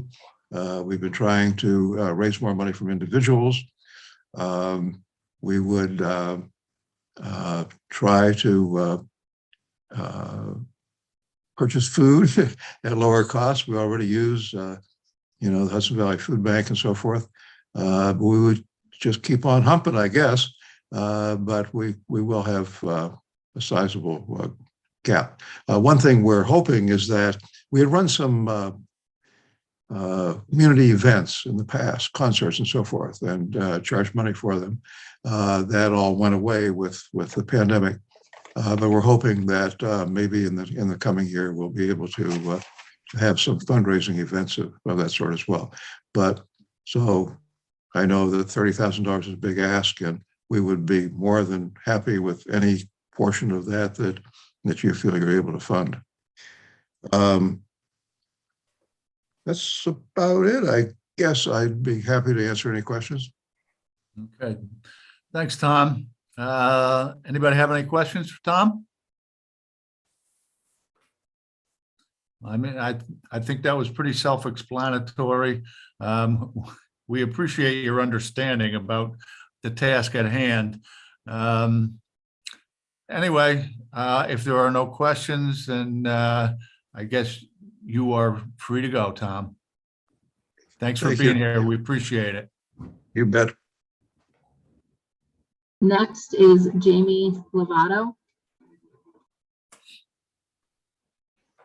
Hello, everyone. I'm Jamie. I'm on the board of the A.J. Williams Myers African Roots Community Center, and I'm really glad to be here with all of you today. I just want to start by thanking the committee for taking the time to listen to our stories and about the work that we do and that we're hoping to do. So as many of you know, the mission of the A.J. Williams Myers African Roots Community Center is to promote literacy through the teaching and learning about the African roots experience, including history and culture, through a dynamic exchange of information, ideas, and creativity. We serve the city of Kingston, and in particular, we are located in the Pankaki neighborhood, which is very disconnected from other parts of the city. Because of 9W being kind of breaking it off from the rest. We have always wanted to be working on food justice work. And at the beginning of the pandemic, we became part of the Kingston Emergency Food Collaborative, which kind of gave us a jump start on that. And this project that we are applying for is a new project for us. And it is called Cooking Together. It's focused on food security, enrichment, and well-being. And our target audience is youth, families, and seniors. There are two main components of the program, a family multi-generational cooking workshop program, and then a series of community meals. The program will involve folks coming together to cook and eat together. And all participants will actually be able to take home food and recipes so they can prepare the meals again at home. And the goal is that these are programs that can engage people of all ages so that families can really come together, engage very young children, as well as more school-age children, high school students, as well as older family members. And even, for example, single seniors who might be living alone can come in and also engage with local families to build more community connections. This program will be serving 250 individuals, and we have a lot of connections with local families already because of our existing programs, including our after-school program, which has been funded through this funding source in the past. And our funding request is $29,000. And I know a question on your minds is, are we able to do any of this with less than that? And I will say that we have in the grant application a pending source of funding that did actually come through. So we do already have partial funding, and then we do have some in-kind from our own organization. And the 29,000 would allow us to do a full robust program. However, if we were awarded less than that, I would say every little bit helps. We might scale down the program a little bit. Alternatively, we may be able to get some sponsors or other modes of support for keeping the program as full as we had anticipated. Another possibility might be postponing some components until additional funds come in if we were not able to secure them all right along the timeline that we have set out. Okay, thanks, Jamie. Anyone have any questions for Jamie? I mean, I think this is a pretty straightforward program. I think you explained it pretty well. Last chance for questions for Jamie. Okay, thanks, Jamie. We appreciate you being here. Thank you so much. Good to All be right, with all of thanks. you. Have a good night. You too. The next person on the list is Teresa Thomas, but I don't see her present, so we'll move on to CCE.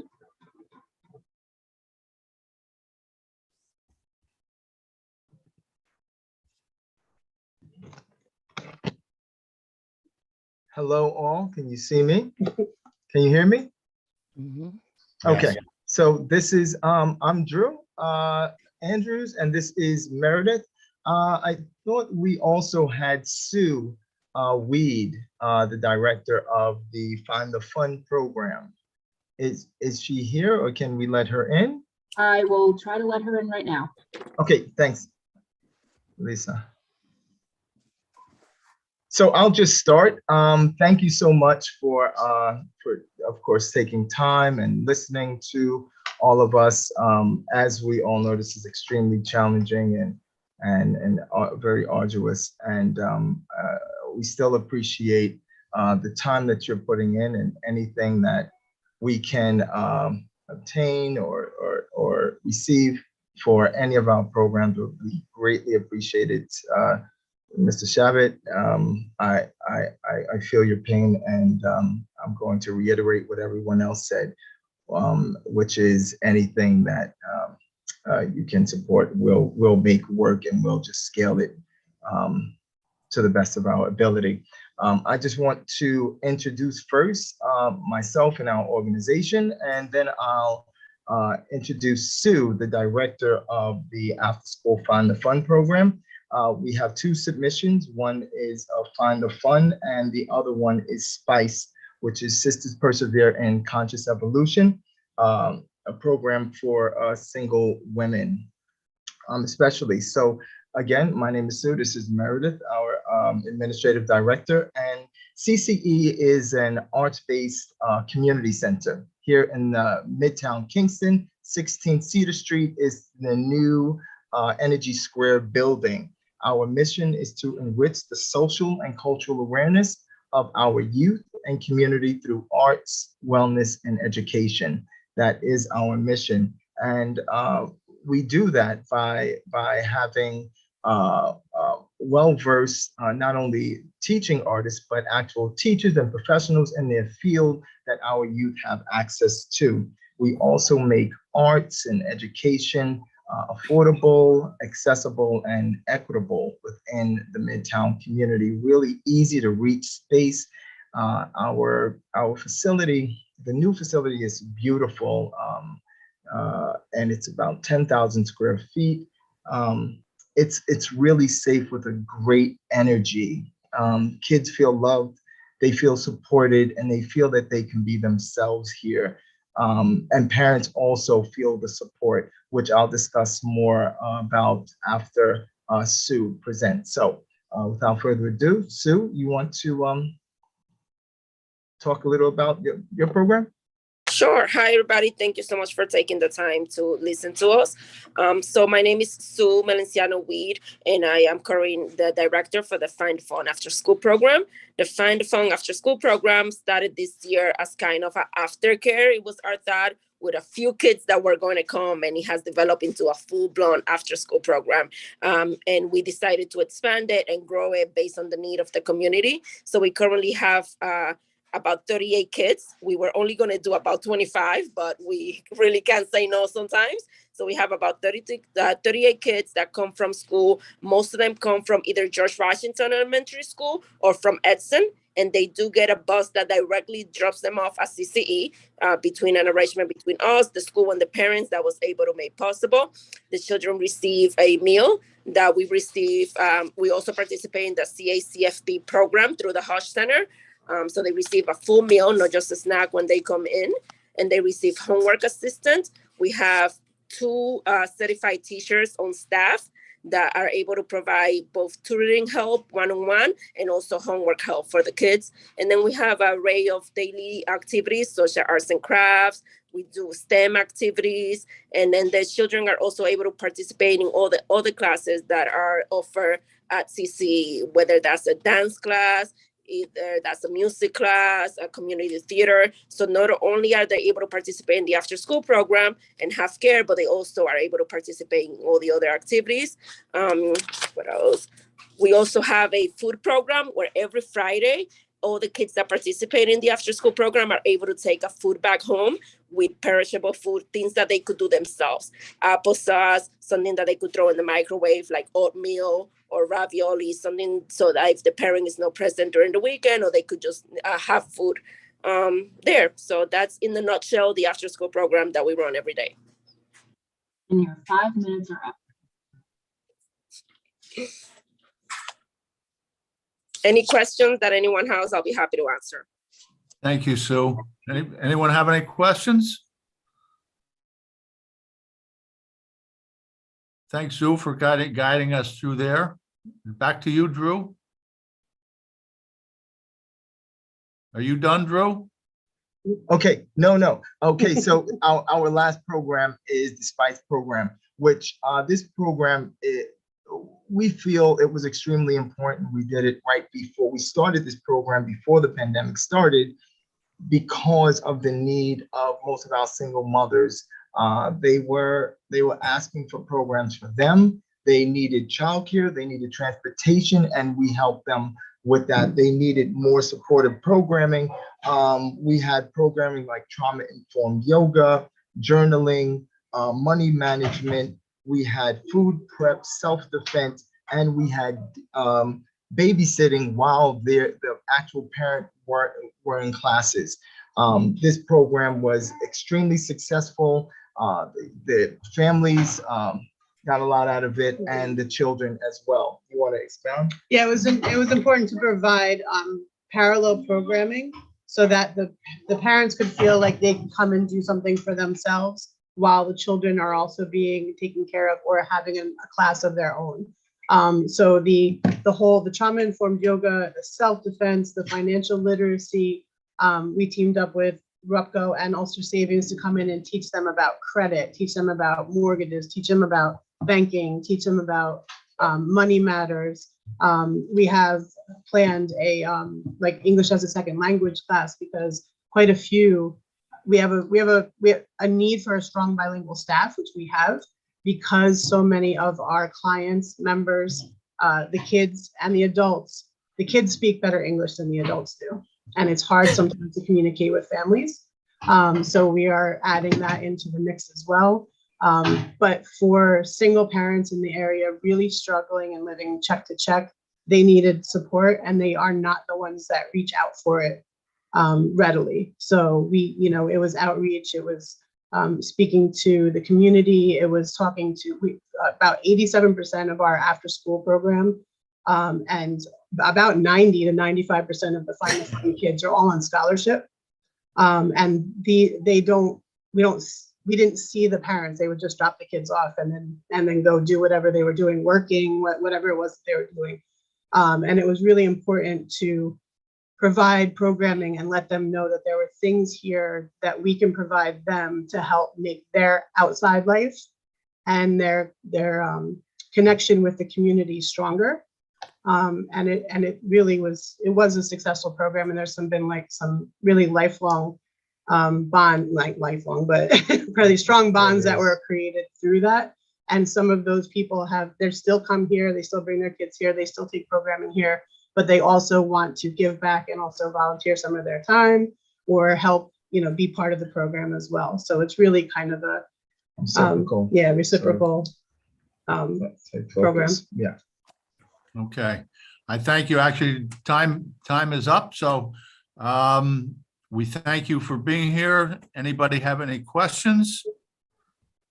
Carl? Oh, no, just a thumbs up. Mandy? Actually, I do. So we reached out, we had a couple of questions because the way you just described it is not exactly the way your application was written. You specifically said that you're having a special focus on women of color.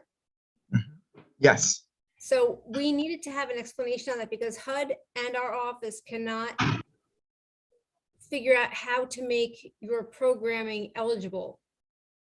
Because for one, you mentioned a few times, and in the one response that we got was that you're focusing on women of color and making it gender-based. So we need a better explanation on how your topics are gearing towards the women and the women of color. So the first thing, I've heard that several times with several applications. I think it's important due to our experiences here and hearing what the needs are that we focus on women because it's mostly women and grandparents and it's the grandmothers that are caring for most of our children. And unfortunately, a lot of them are single parents, and most of our parents here are women of color, Black and Hispanic, that live in this area that are asking for this type of help. And because they don't have the resources, nor do they have the support, it's like they feel historically like marginalized in a place. And we want to show them that this is going to not only focus on all women, especially like women that's low income, but it's going to focus on you too. Sometimes what happens in our community is that women need to know, yes, it's you that I'm also trying to draw. It's not, it's women. Yes, it's a broad base. And within our last program, we had all women. It was, all women from all races.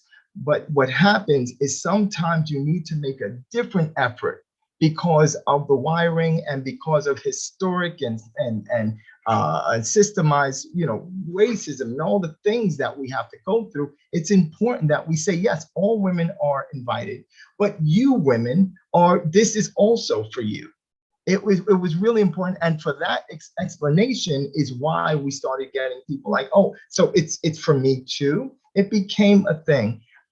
If what you were looking for was more research, I could have gotten you a lot of that as well. I thought I kind of explained basically what that was. The same reason why some people here on the call was talking about you need lawyers, because most people that are losing their homes are people of color.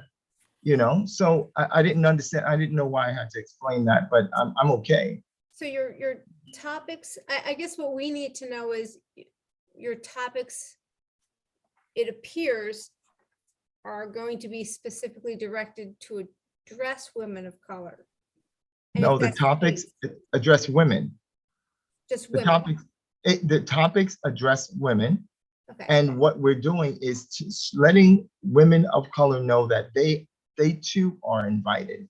Normally in our programs, our adult programs here, we don't have a lot of women of color that think the programs are for them because they don't have the money and the weight. To me, a barrier to anything is like, when you don't have the money, that automatically you raise the price or you put barriers in the way. We're trying to eliminate barriers and show people that are in low income and women of color that these programs here are for you and your children.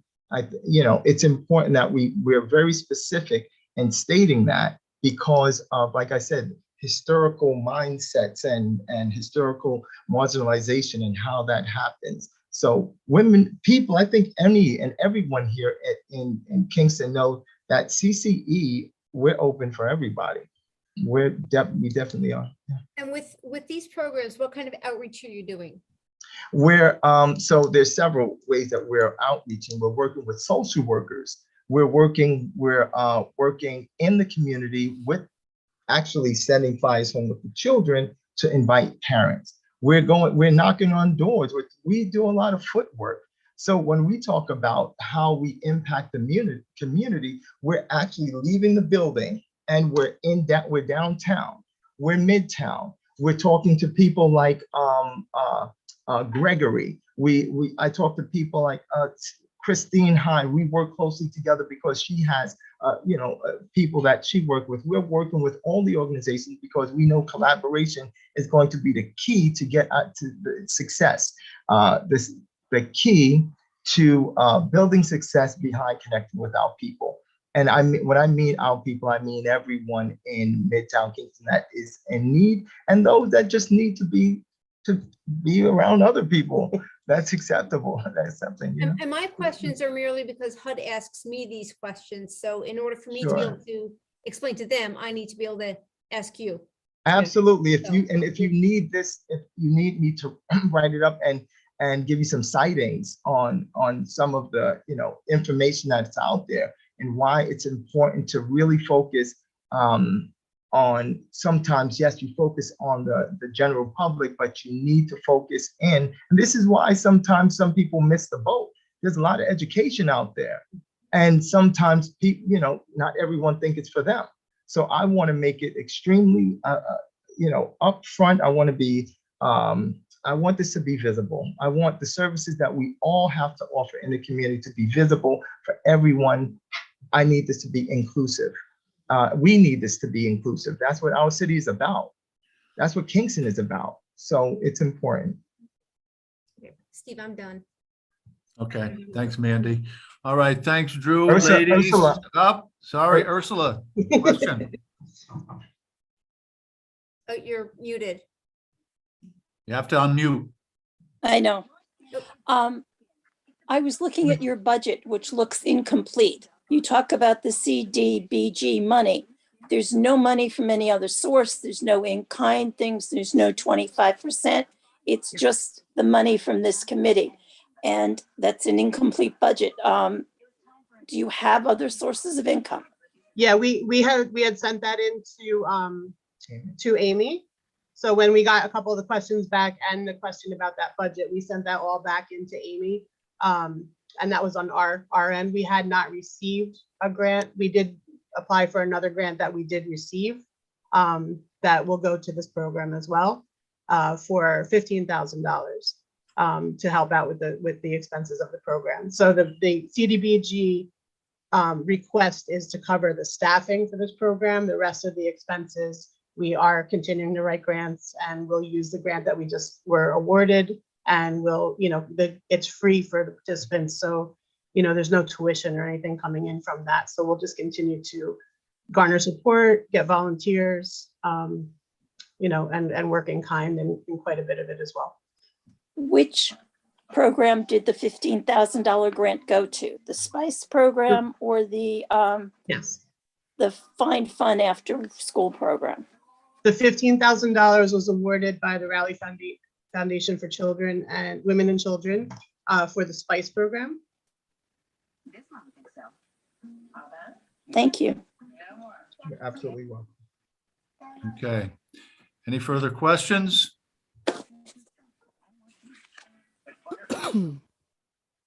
Okay, Laura?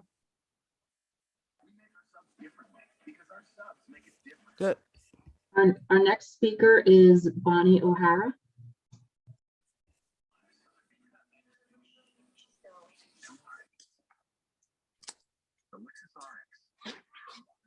Hi, everyone. Thank you for having me. I appreciate everyone hanging in there. And I am here to tell you about my program, which is called the YMCA Summer Equine Program. I'm sure everybody's had a chance to look at it.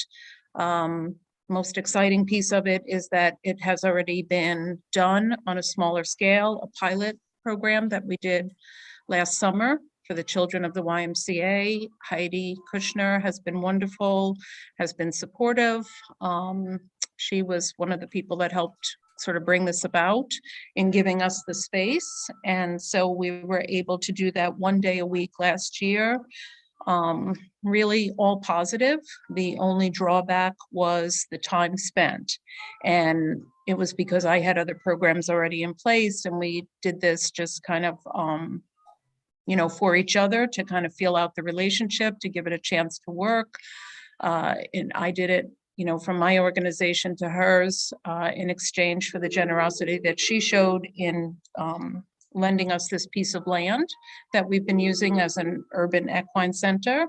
And so the grant that I proposed to you all here would address that limited time that we had to, you know, that we were sort of constrained to last summer. So the proposal is to extend the program to 3 days a week. This will accommodate her numbers and give all of the children a more in-depth experience. So that's kind of the general overview. I can say a little bit more about it, or we can open it up to questions. It's pretty straightforward. It's a program that obviously teaches kids horsemanship. We started out doing a lot of pieces that were essentially just learning about horses, being on the ground, being around them, interacting in the space. And then we culminated in the last 2 weeks of the program to actually do some riding. So that was wonderful. And with more in-depth time, safety obviously is a big piece of this. So with more time and, as I said, more in-depth experience and kids learning more and having a little bit more hands-on, that will allow us to do maybe kind of a half and half split of 3 weeks of the on the ground programming and then 3 weeks of riding. We also, at the same time, because we're dealing with numbers and we need sort of kids being engaged in one area and not necessarily all around the horses at the same time, again, a safety issue. We do art related projects and sometimes music, and always horse themed, and the kids engaged. It was wonderful. I hope you all had a chance. I would do the screen share, except I don't want to really mess this up. I'm not that computer savvy, but I hope everybody got a chance to see the printout that I sent, along with my grant that shows all of the wonderful pictures and just how amazing this experience turned out to be. So I thank Heidi. I know it's late in the call and she's no longer on. I was hoping she would be able to say a few words too, but in any case, that's my proposal, and I would love to make it happen on a slightly larger scale here in Kingston for next summer. And I'd love to answer any questions that any of you have. Okay, thanks for being here, Bonnie. My question I've asked this numerous times tonight. You do not have to be a Y member to be part of your program, right? Well, actually, the grant is written specifically to accommodate the YMCA students. So in this case, yes, I am working directly with Heidi. We would partner on this, so that, yes, the proposal, the budget, this specific grant is being written to cover just YMCA students. I mean, just as kind of a little backdrop, the fact that we're able to use that space and Heidi has offered it, she has no issue with me expanding the programming. So those are part of the plans. We did it on a very, very small scale this year because everything was just getting started and there was a lot of other sort of logistics in the mix, but certainly it will be open to the community on other days and, you know, budgeted by my own organization and in a different, you know, not directly related to this, if that makes sense. Okay, anybody have any questions? Okay, looks like not. All right, thanks, Bonnie. Appreciate you being here. Okay, All right, have a good night. thank you. You guys too. That's the end of our speakers.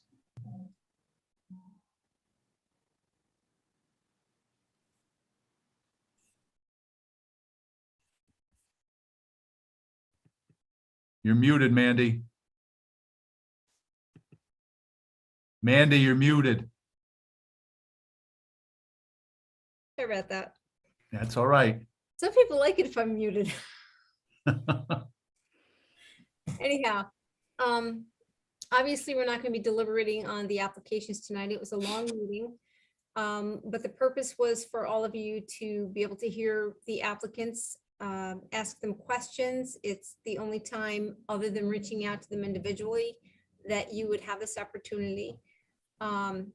If you have something specific and you would prefer not to reach out to them yourself, feel free to get in touch with Amy or myself in our office, and we will do it for you. And then we will maybe compile questions and get them out to everybody, or at least get it back to the specific person that asks the question. Along with the documents that Amy sent out, she also sent you the matrix codes for your reference when you're looking at the applications. There was also a spreadsheet. Amy had designed it and forwarded to each of you. It's already pre-populated as far as adding and subtracting and letting you see where the balance remains. The purpose is that as you're going through the applications, you would put in there what you feel would be appropriate to award them. That's not necessarily what anybody would get at the February meeting. You're all asked to bring your spreadsheets so that you can sit down and discuss your thoughts on the proposals, what your thoughts are, and by the end of the meeting, we will gather what your thoughts are and what your recommendations are to the mayor, and they will be forwarded to him for him to deliberate. The meeting could be short, it could be long. I don't know. It's short. We've had years where it's been really, really long, but maybe it won't be so bad this year. Yeah. So, okay, just a word. I just want to say everything, tell everybody who happened to be new here, you don't have to try and balance the budget here. Your job is just to look at who has applied and see what you think about it. And we'll do all the plugging in when we all meet together to discuss these, to put some figures together with the organizations. You don't have to try and come up with that $105,000 figure. We'll all do that together, unfortunately. And as Mandy says, sometimes they're pretty lengthy by the time we arrive at balancing that. I'm not sure. She said a short meeting. I don't remember any of those, but No, I said it could be short, it could be long. yeah. Well, maybe.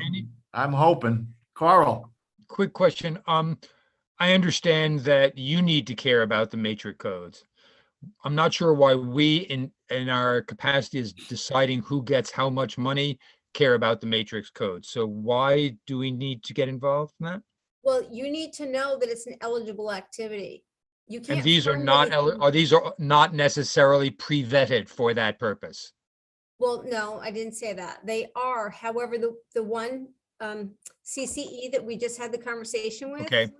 that did not have a matrix code because they have a lot of programming going on, and we need to pinpoint exactly what it is that they're doing, because right now we can't take 5 programs and give it one matrix code, but we also can't separate it and give it 5 matrix codes. That's not how we report to HUD.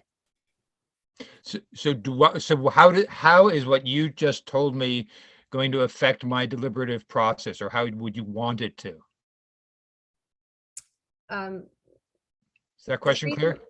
The reason, well, first of all, the reason we tell you what the matrix code is so that you're aware of what the programming is supposed to be funding for. Some Okay. people are food banks, some people are youth services. Right. It's so that you have a better understanding.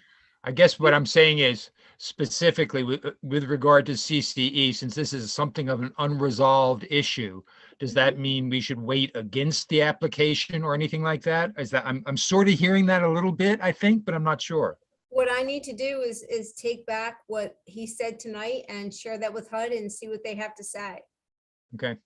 Without their approval on something, I can't say that, yes, go ahead and do it.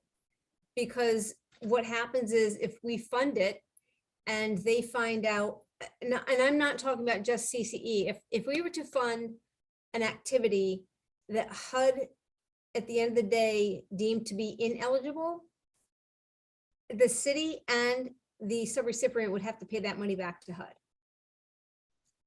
So, and that's not something. that you Okay, want. so that's You that's wanna the missing link that helps me understand Yeah. why this is consequential. That being said, I think it's too uncertain a variable. I just have to look at the whole batch of applications and go, what touches me, what feels great, what feels less great, and kind of create a list. Disregardful of matrix issues. Right, but the matrix is so that you have a better understanding. The problem is the HUD program is, it can be very complicated. And I had hoped that our HUD rep was going to be able to come and speak to you guys tonight, but I'm hoping that he can in February. He is unavailable. He's on paternity leave. I'm hoping he comes back soon. And he, from the HUD standpoint, can give you a better understanding of why it's important to follow HUD's guidelines so that we don't get in trouble. Got it. Okay, thank you. Sorry to take your extra time, everybody. No, you're fine. Well, at this point, it's not fine for some people, probably, but okay. Well, any additional questions you have, you can always reach out to me. Thanks, or Mandy. Amy in Yeah. our office. Or Steve, I probably will. Okay. Yeah. Thank you. Okay. So I think our task tonight is done. I'm sure Mandy will be keeping us informed of what is next and, you know, what to expect. Hopefully, you know, during the time in between, you know, maybe we can all get a chance to talk and, you know, but start looking these over, you know, get as familiar as you can, kind of form an opinion before we get to deliberations. Not a good idea to wing it for this. It makes for a long night if you don't have anything in mind. Although that's happened, people have come to the meetings and I don't know, you know, so, you know, we'll do it as a group. This has worked very well. I've been the chair of this for a couple of years now, and we've always had a good group. You know, we have a lot of give and take. Nobody ever really digs in their heels and say, I want this and I'm not bending on this. You know, it's always, you know, some compromise, and, you know, at the end of the day, there's going to be a lot of compromising here because there's simply not enough money to give out to everybody who wants some. So it's tough. I'm going to tell you right now, it's difficult. You know, sometimes it can be unnerving sitting here thinking that, oh my God, you know, these people need it and, you know, what to do. But we'll talk about it. And, you know, we've done it every year. We haven't folded camp yet. It always works out. And, you know, Mandy is there. Mandy gives us a lot of good guidance, you know, and, you know, sometimes the meetings are fun, you know, we have good time, and as long as everybody keeps everything in perspective, I think we'll do fine. Some of you folks I don't know real well, so this will be it. There were people on the council before that I had worked with for a couple of years, and I didn't really know them until we went through this process. And you form some good bonds with this, you know, because it's you know, like playing a sport or being in the service or something like that. You know, it's a grind, you know, but in the end, you feel really good. When we were done every time with this, I felt really good at night when we wrapped it up. I slept well, and you know, it's a good opportunity. You'll really get to know the rest of the council members who are on here, and we'll get other council members who will come also, and they'll sit and they're welcome to give some input. They can't vote, but you know, a lot of them like to be here. I used to come before I was on the committee and just kind of hear what it's all about, you know, so, you know, we might get some help. And we'll see. If not, we're on our own. So with that being said, it was good to see everybody here tonight. And any questions, call Mandy, call myself, call Amy, whatever. And we'll work out any, you know, if it's questions of procedures, you know, that's fine too. Give us a call. We'll all work together. All right. And with Thanks, that, Steve. we'll Thanks, take a Steve. motion for adjournment. Motion. Okay. Anybody object to that? I dare say not. Okay. All right. Meeting